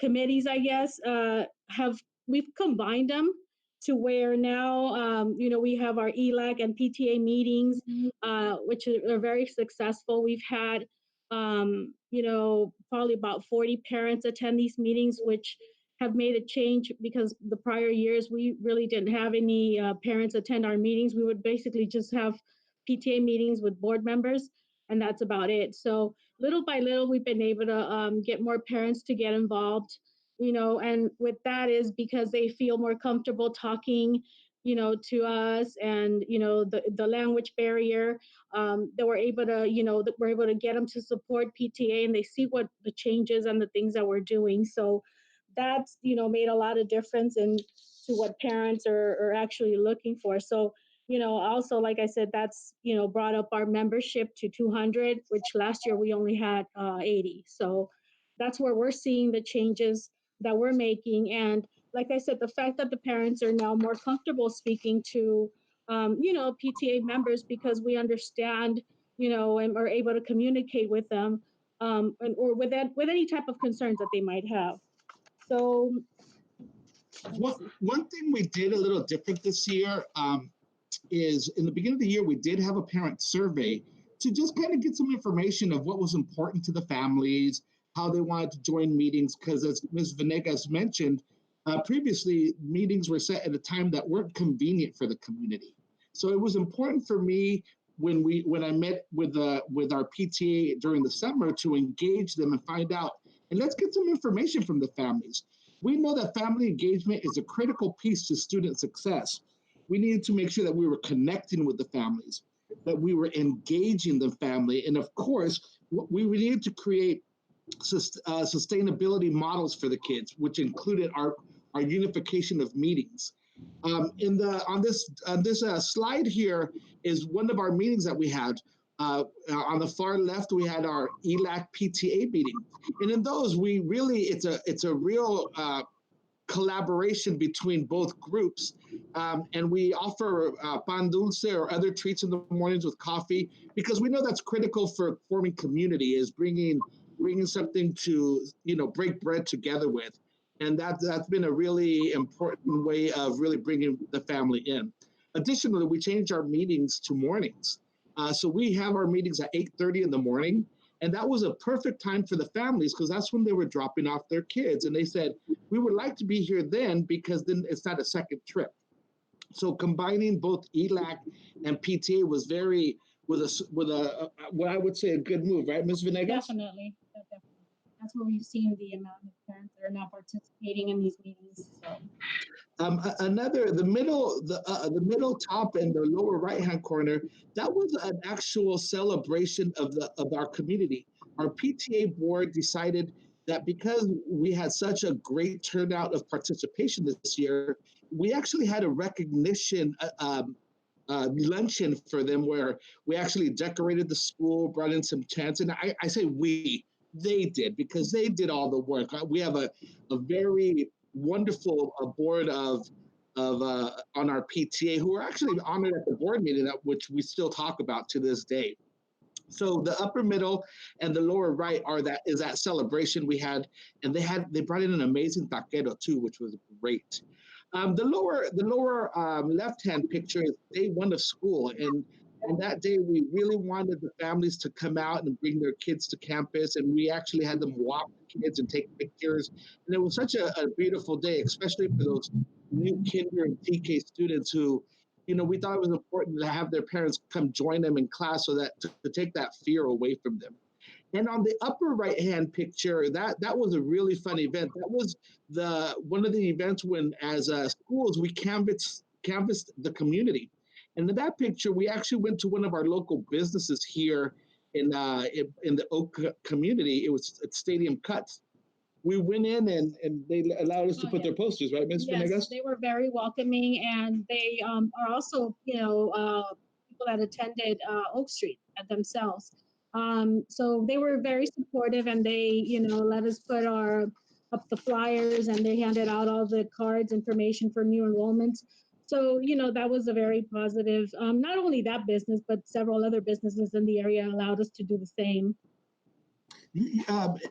Thank you very much. And then for what we've done since the closures, and so it's something that my colleague, Mr. Caldwell, also mentioned is these days, a lot of our communication has to be done virtually. So we are sending weekly messages. Our community is used to us always sending our messages on Sundays. So we continue that trend so that there's some sense of normalcy with our community and the communication. From the direction of the district, we also made sure that we were maintaining our website frequently to give updates of what we were doing.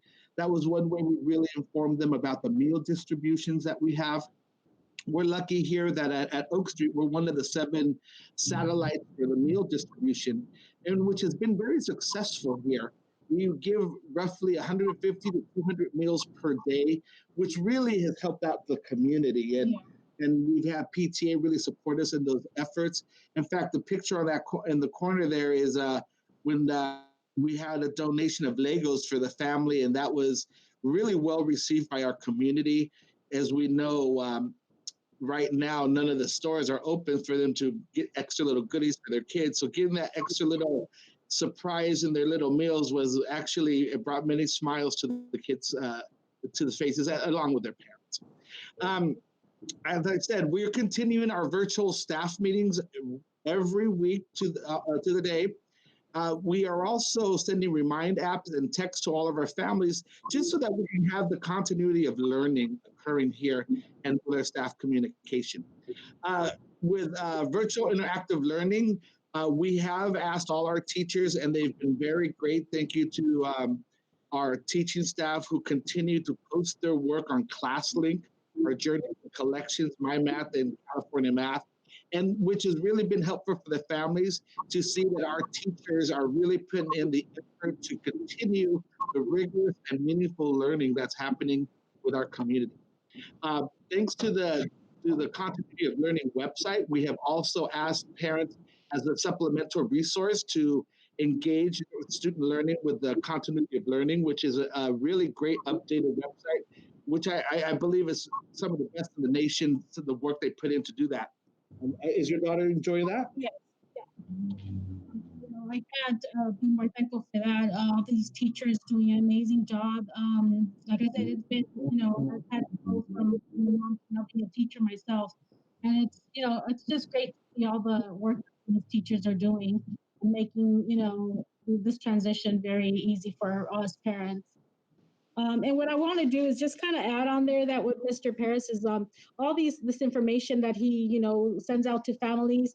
We do have our Facebook PTA page where we post everything, and we try to make sure that all of our members stay well informed of everything that's going on, all the messages that are being sent out by the district. Anything we try to make sure that we maintain all of our parents well informed, and they are also can go ahead and email us or text us or whatever if they have any questions or sometimes they want to know how to reach Mr. Perez. They really don't know, or they don't have the computers to do so, or they basically what we'd like to do is we like to make ourselves available to them to make sure that they are not left alone, or basically they have somebody to talk to. Yeah, and luckily now I'm glad you segmented this, Mr. Pettis. We had 3 wonderful and successful Chromebook distributions at our site. These pictures, the top tier pictures, are the ones where families came in and checked out their Chromebook.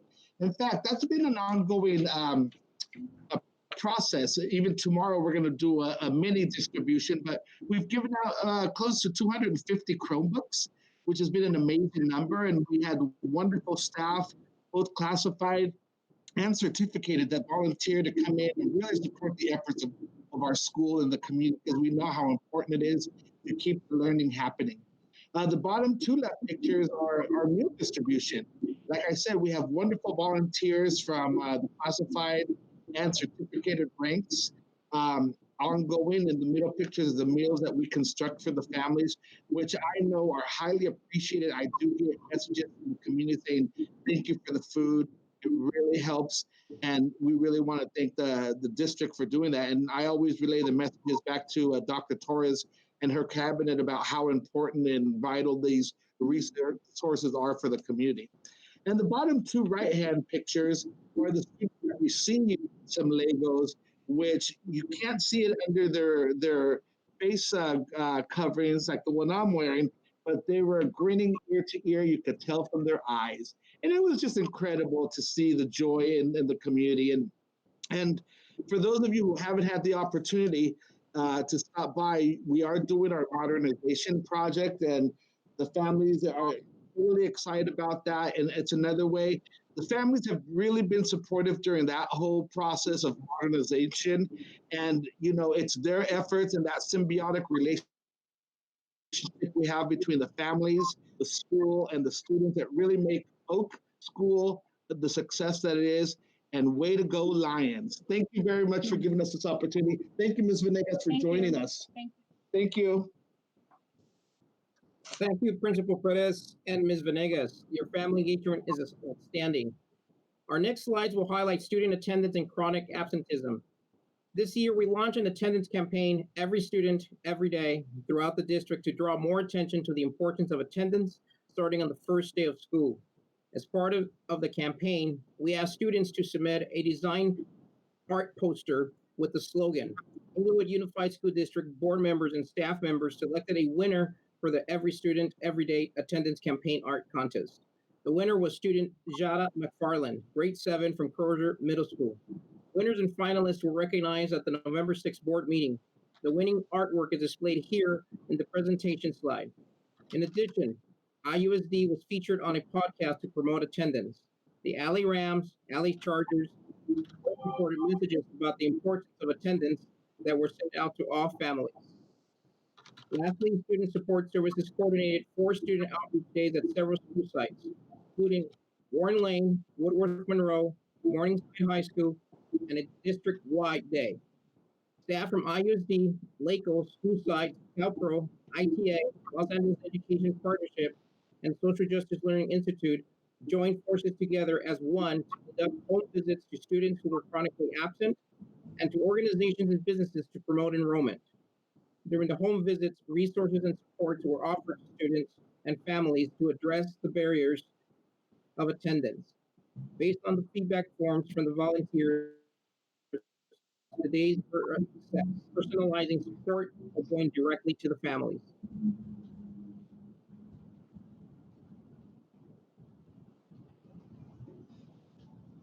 IUSD continues to maintain attendance in the 90th percentile. This year, we're really focused on ensuring attendance accuracy, making sure that there was 100% attendance submitted by all teachers. IUSD utilized a 3-tiered approach to identify and provide interventions for students who were not meeting attendance expectations. Under Tier 1, we collaborated with school sites to reinforce attendance expectations, assessed, monitored, and shared attendance data with principals, created positive relationships with families, and gave recognition for excellence. Under Tier 2, we identify students in need of early intervention, 5 absences or more, created attendance resource panels for support, implemented target interventions and incentives for identified students, monitored identified students, and personalized outreach, such as phone calls, personal letters, and home visits. School attendance review team was also part of it. Under Tier 3, we identify students in need of intensive intervention support, 12 absences or more. We implemented interventions for identified high-risk students. We provided a case manager for identified students. And when needed, we created an attendance review board as a last resort.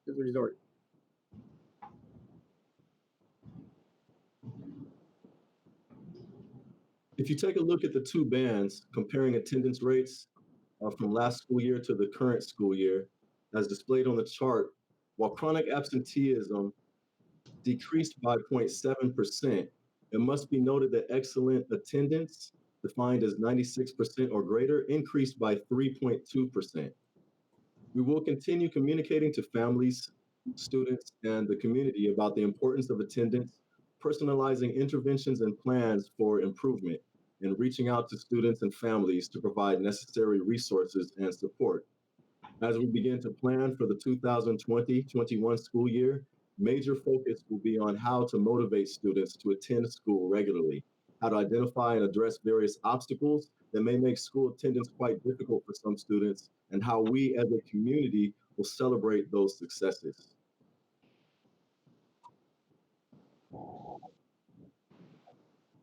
IUSD is committed to continuous improvement and success.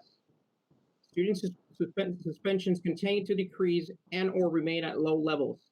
Student attendance continues to increase and stabilize. Family engagement continues to increase, and student support systems continue to improve.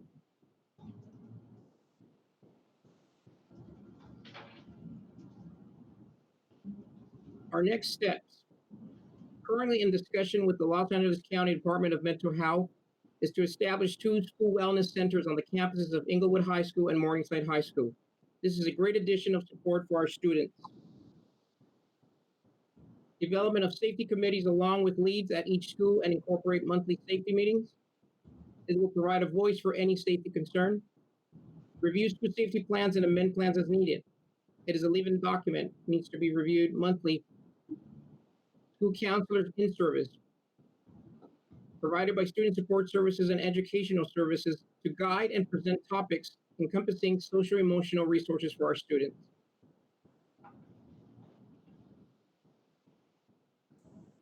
At this time, I'd like to take a moment to make a correction to a PBIS report earlier, in which I stated that Hudnall Elementary received the gold certification and recognition during 2019-20. During 2018-19 school year.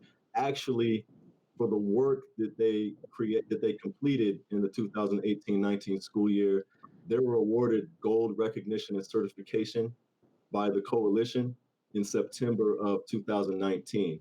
And I'll just read a quote from their certification letter, their gold recognition letter.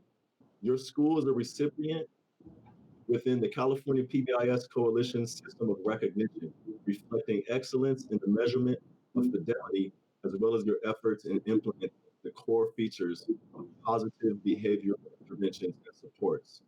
So I'd like to again just congratulate Hudnall and recognize Hudnall on their excellent implementation of PBIS.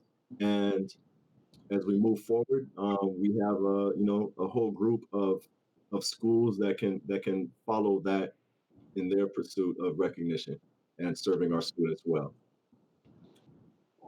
Now, continuing with next steps, prior to the campus closures, attendance data were reviewed on a regular basis, identifying students with attendance problems and responding with a supportive team approach, acknowledging the students' and families' strengths while determining solutions to the problems causing chronic absences or truancy.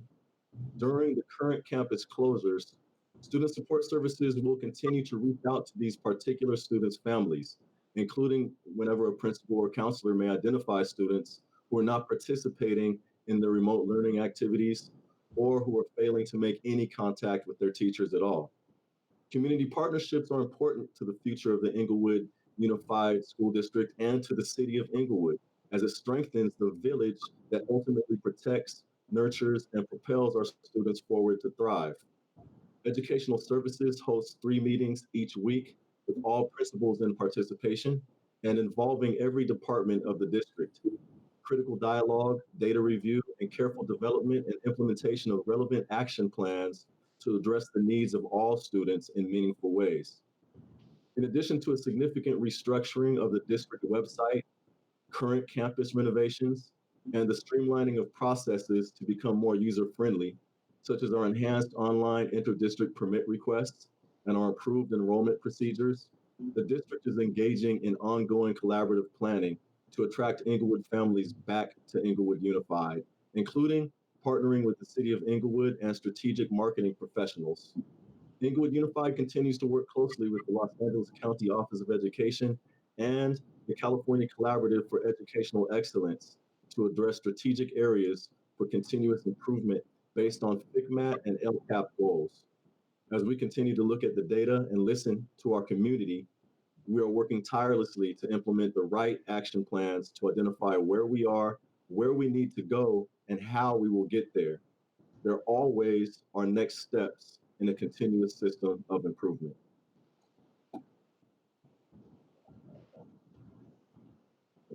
We hope everyone enjoyed the presentation. We are Inglewood Unified. Thank you. Thank you so much for your presentation and congratulations. I'm going to open it up to our board members if they have any questions or comments. Yes. So first of all, Scott, thank you. I would say the idea that that Hudno received a gold award is amazing. Yes, it is. And not only that, but Norberto, the work you all are doing with PBIS, the opportunity to strengthen the wellness and mental health services we're providing for young folk in the district is really a testament to the hard work that has been taking place in this district. And I want to acknowledge the work of the operations and student support services been able to accomplish in as well as while we're gone, while we're and observing these stay-at-home orders rather. Board members, do you have any questions for our student support services and operations team?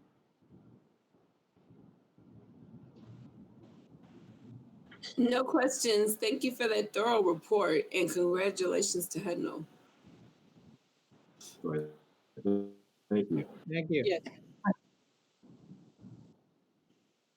This is Mrs. Evans. As I was watching that, we're doing in Inglewood, and I hope that if we have parents watching this, they can even have a greater appreciation for all that you're doing and all that we're trying to do in Inglewood to bring our school district back to the level it needs to be. Thank you very much for this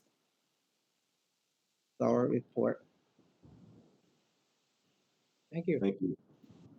This is Alice Grigsby, and I'd like to echo that. And I also want to pick up the point that you made about contacting any student who is not currently participating actively in the online learning process. I think this is a critical piece so we don't leave any. So I'm very pleased it's going on. Thank you. Thank you.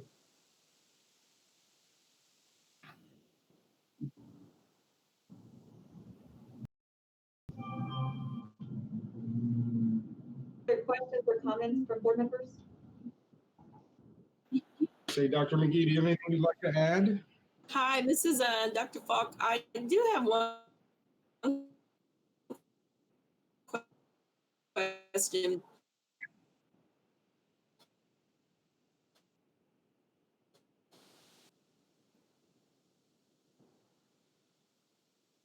Is there some, or what's the status of that? Yes, that's correct, that there are currently 8 schools, and we are beginning dialogue on the future of PBIS in our district, and including the possibility of implementing a district-wide PBIS framework. or whether there are other more, viable or more appropriate or beneficial approaches and frameworks out there. But yes, that is for next year. Okay. Is there conversations that maybe need to be had so that we fill out the schools and see, probably try and get as many schools into PBIS as possible? It seems like an excellent program. So I would love to see it implemented district-wide if we could. So great job. Thank you.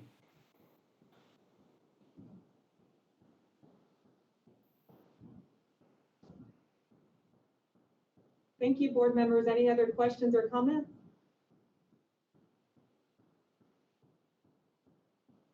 Okay, thank you again, Mr. Perez, Dr. Bastian, for your comprehensive presentation. It was wonderful, and I'd also like to take this opportunity to thank Mr. Caldwell, Mr. Johnson, Ms. Tran, our amazing students, Mr. Perez, Ms. Venegas, for participating in today's presentation. I am so proud of our district. I am so proud of the progress that we've been able to make. So thank you again for sharing that with us this evening. I also wanted to congratulate HUDNO and all of our schools for implementing strategies to better support and engage our students, staff, and community. So thank you again, and congratulations to all. Thank you. So board members, we're going to move to our consent calendar action items. Under item 10A, human resources. Does our board have any questions or comments regarding items 10A through 10A? Yeah, Dr. Torres, can you please speak to, Hidie, can you please speak to item 10A1? I think we heard comments earlier about personnel shifts and personnel changes, but I want to make sure that we're all clear about what the value or the purpose of this position is and why we're establishing this particular position. Yes, thank you, Dr. Scorza. Can you hear me? Yes, we can. Yes, okay. Yes, thank you. So yes, this position is a position that, how I see it, a liaison between our business services and our special projects that will be working on, for example, Title I, LCAP, and this will be aligned with FICMAT and also the audit. This is why we created this brand new classification. And I will now ask Christine Dacanet to share more information and specifics about this classification. Good evening, board members. This is Christine Dacanet. Just wanted to share a little bit more information about this position, in that it's not an increase in an FTE. It was actually a vacancy that we are replacing and upgraded. And the reason behind that is, as you know, being in state receivership, we have FICMAT who audits us, as well as independent auditors. And the one thing that's highly regulated is the state and federal program. So this would essentially help us in that area. Thank you.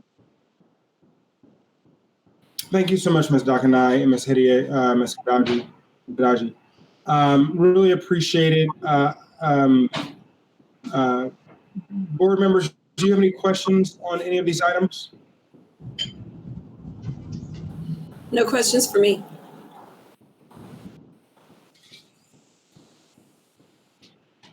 Okay. I have a question. Is this a newly created position, or is this a position that we've always had? We just needed to have someone to fill it? Hi, Ms.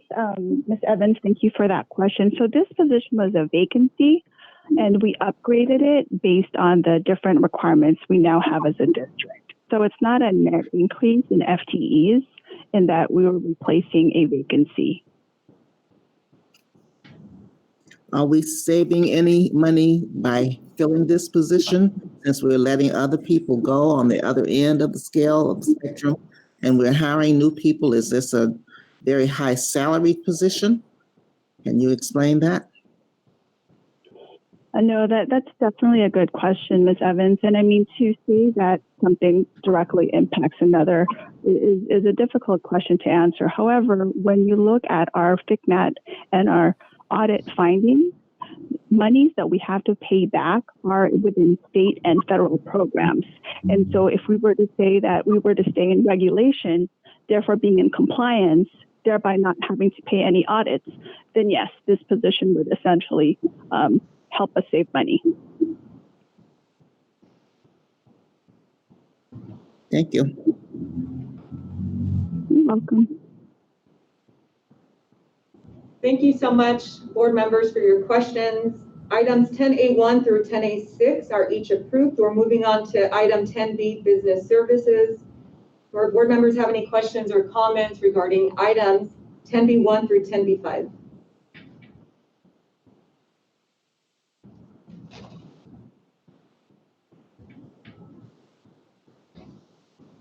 Dr. Torres, I believe there are none. Thank you so much, Dr. Scorza. So items 10B1 through 10B5 are each approved. We're now moving to item C, measure GG and facilities. Does the board have any questions or comments regarding items 10C1 through 10C6?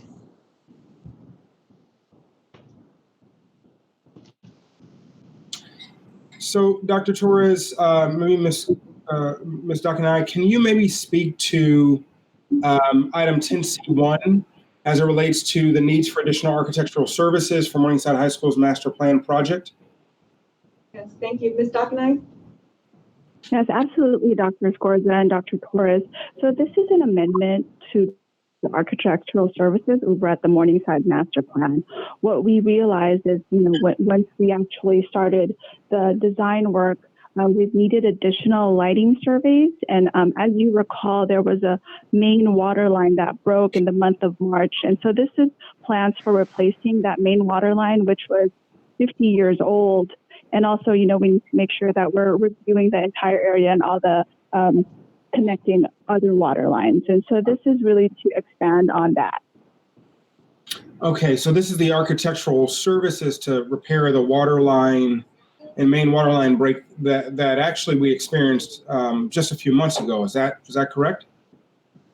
That is correct, Dr. Scorza. That's from I think it was in February or March when the main water line broke and really impacted the school site. And, as I mentioned, the water line was over 50 years old. And so we really need to make sure to repair it, especially with, us moving forward with a master plan. We want to make sure that's incorporated. And so will this include sort of new plumbing plans, et cetera, or new sort of renderings of where the lines will go, and have we considered the costs associated with actually executing on the repairs? So we're at the initial design phase, Dr. Scorza. So as the project develops, we'll have more information on what that looks like. But the additional cost of $146,000 will be paid out of Measure GG funds. Fantastic. Thank you so much for that clarification. Are there You're welcome.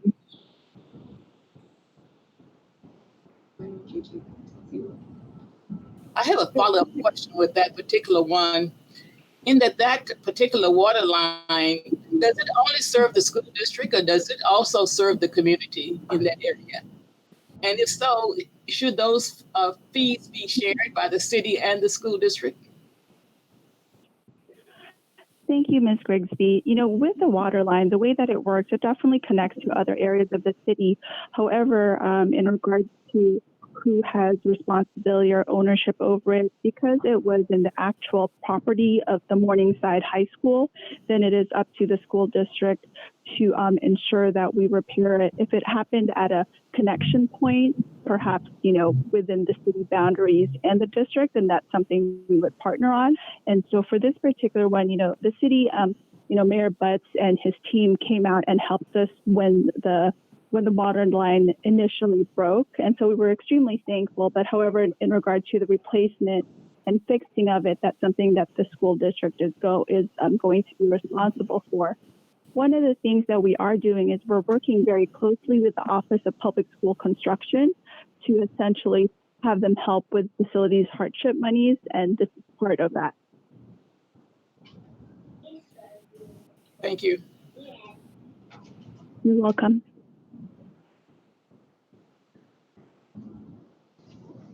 Okay, thank you, board members. Items 10C1 through 10C6 are each approved. We're now moving to item 10F, and we do have an item there with regards to census, and I just wanted to provide a little bit of information regarding census. The Los Angeles County Office of Education received funding from California Complete Count Census 2020. And school districts within the County of Los Angeles have been awarded funds to move forward with implementing outreach activities.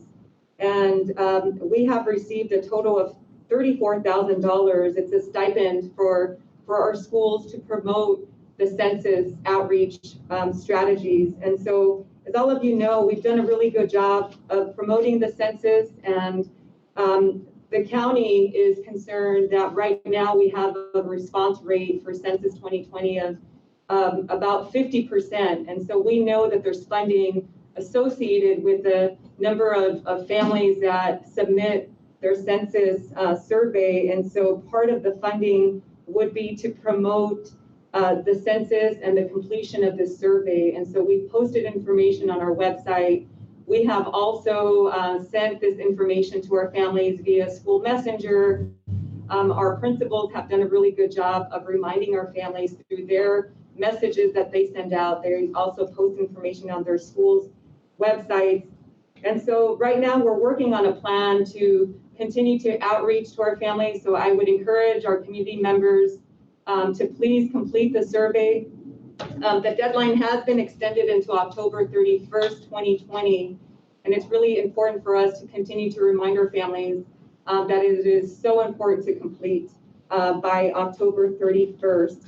And so something that we're planning to do is to do a little bit more outreach and to continue with those efforts and ensure that at our 7 food distribution sites that we post information and that we have staff available to support our families with completing this survey.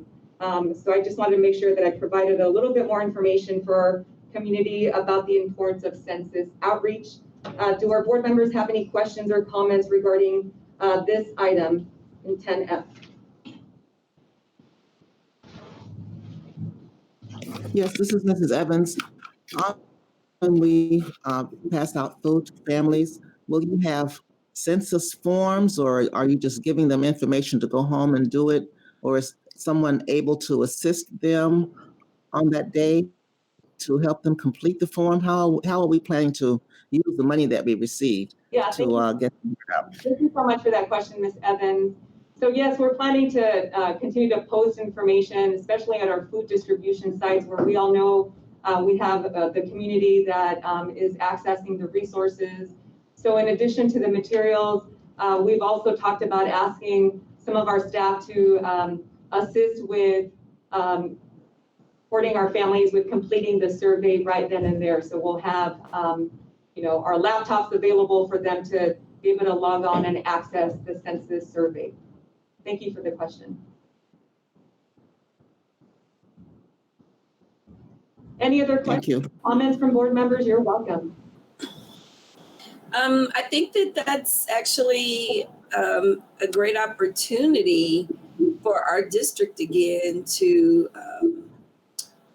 reach out to the community and engage with them, provide really good information on the census, but then also really good information on our district as well. And so I don't know if we exactly what you have in mind, Dr. Torres, but maybe we can make this a coordinated effort where it happens the same day for all of the schools, and we think about maybe promoting it and just allowing that opportunity to take advantage of everything that take advantage of the opportunity that we've been given with the funding and with the I'm sorry, my phone keeps ringing.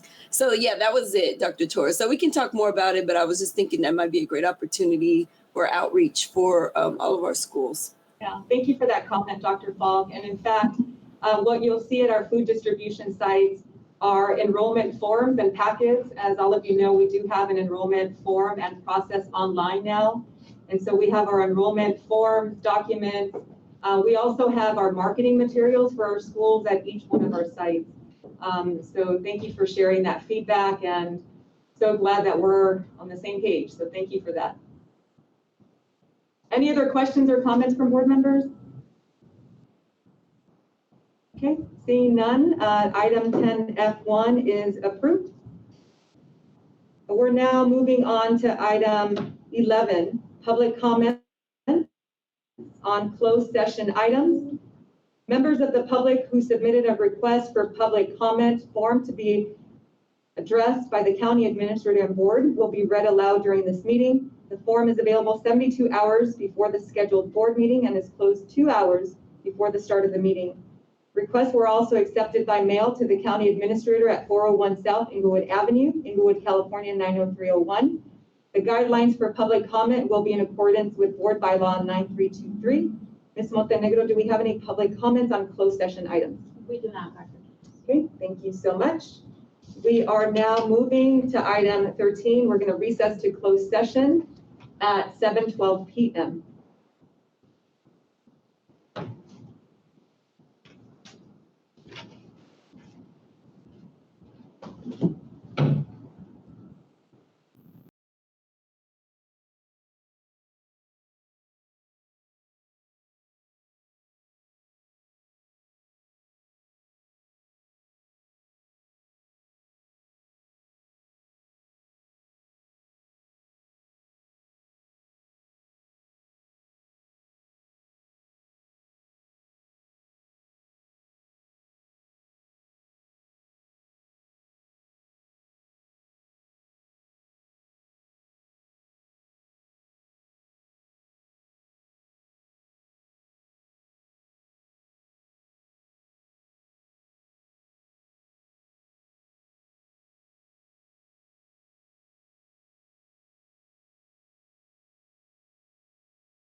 All right, so moving on to item 14, reconvene to open session.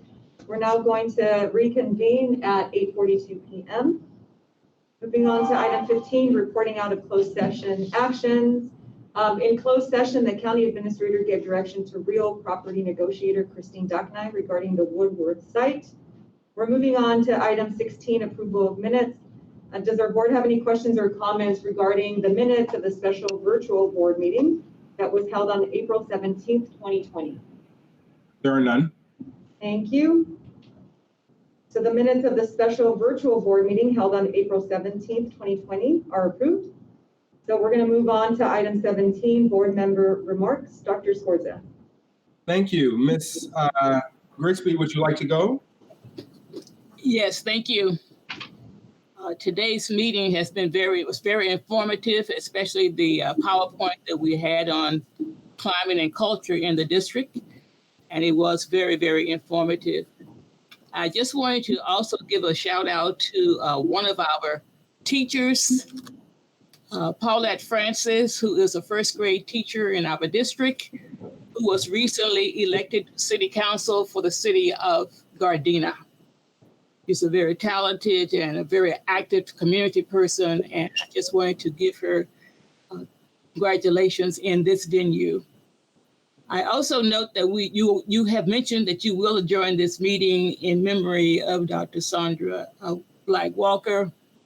And on my previous time that I served on this board, she was a very active administrator, truly a talented person who served in multiple administrative positions, several in the human resources area. And when she was given an assignment, you always knew that it would be done well. She will be missed by her family, including her husband, Reverend Dr. Jewett Walker, and may she rest in peace. Thank you. Thank you so much, Ms. Grigsby. Ms. Evans, are you able to Yes. unmute? Okay. Yes, I'm here. I had to shut down and log back on. I just wanted to let you know that on Monday, I attended a meeting with the LA County School Trustee Association. I don't know if that was one of my assignments when we were doing our protocols, but It was, yes. oh, well, I attended. I attended the meeting virtually, and one of the things they talked about was how we can honor our graduates, and they talked about the yard signs that we had mentioned at one time that Alice brought to our attention, but that doesn't work for our school district with as many students as we have. And I thought that we would do something to honor our graduates. And I didn't know if the district was planning something or if that communications committee was planning something. We've talked about it, but I want to bring the district in on what we talked about as far as honoring our students since Carlos has an inroad to the WOW moving signs on the roads, and you have an inroads with the forum. We thought we would put something up on those billboards to honor our seniors, something of their names, their schools, something to say that Inglewood stands behind our seniors, and we want to do something since we can't have graduation for them. But that was, different trustees were talking about their ideas of what they could do to honor their seniors.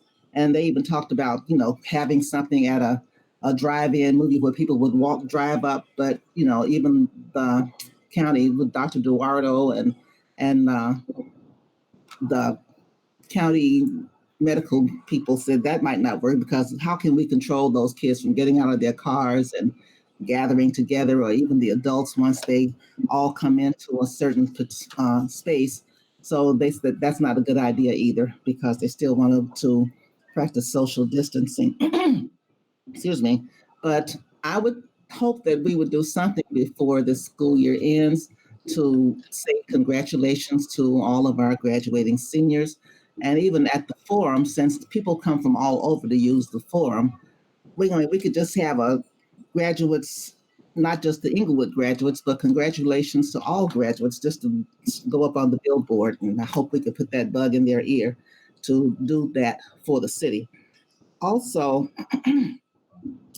on Friday, Delta Sigma Theta is going to be volunteering with the food giveaway at Hudnall, and we will be giving away face masks and hand sanitizers and toothbrushes and toothpaste and so forth, something that we're just putting together as part of our social action. So I wanted to let you know that, and I think I'm going to go out too. I've been having Bible study every week, and every morning we're praying and not fearing all of this that's going on. I said, I can't fear. I can't live like this forever. So I'm coming out. I'll be there on Friday, Dr. Torres. I went out to the grocery store yesterday, so I'm building up my strength to get back out in the public and put my mask on. But I do plan to be there on Friday to help out with whatever we're doing. So I just wanted to let you know what I've been up to. And thank you for this very informative meeting today. That's it. Thank you, Ms. Evans.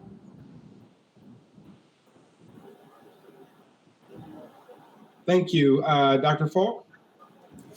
I just wanted to lift everybody up, all the efforts. I'm reminded of my master's in governance class when they said a successful board is one that spends 80% on students and 20% on finances. And I feel like we're starting to get there and achieve that goal. So they said that that's a very well functioning board when it's 80-20.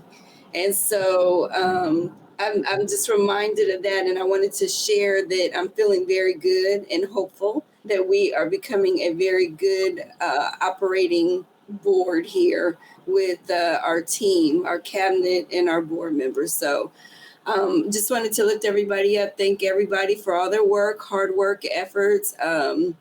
Norberto put on a very good presentation today, so thank you so much for that.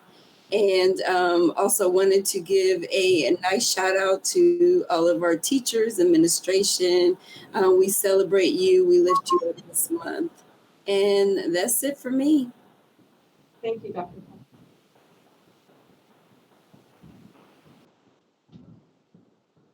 Fantastic. Thank you so much, Dr. Falk. Again, this is Teacher Appreciation Week, and an appreciation for educators who are throughout this country braving the storm of this pandemic.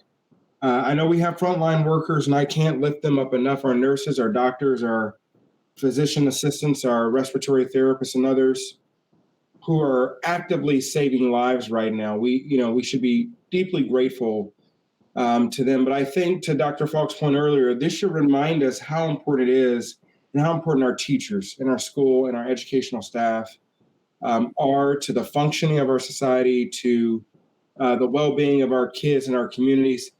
And I'm proud to say that Inglewood Unified has really risen to the challenge and risen to the occasion and is working very diligently to serve all the needs of children in this community. And that's what we're here for. So I just want to lift up the staff and the leadership team for the hard work you continue to do every day, for the work this board does and bringing resources. I know Dr. McGee is not present, but she was able to get food donated. She was able to get toys donated, which we saw earlier in this presentation.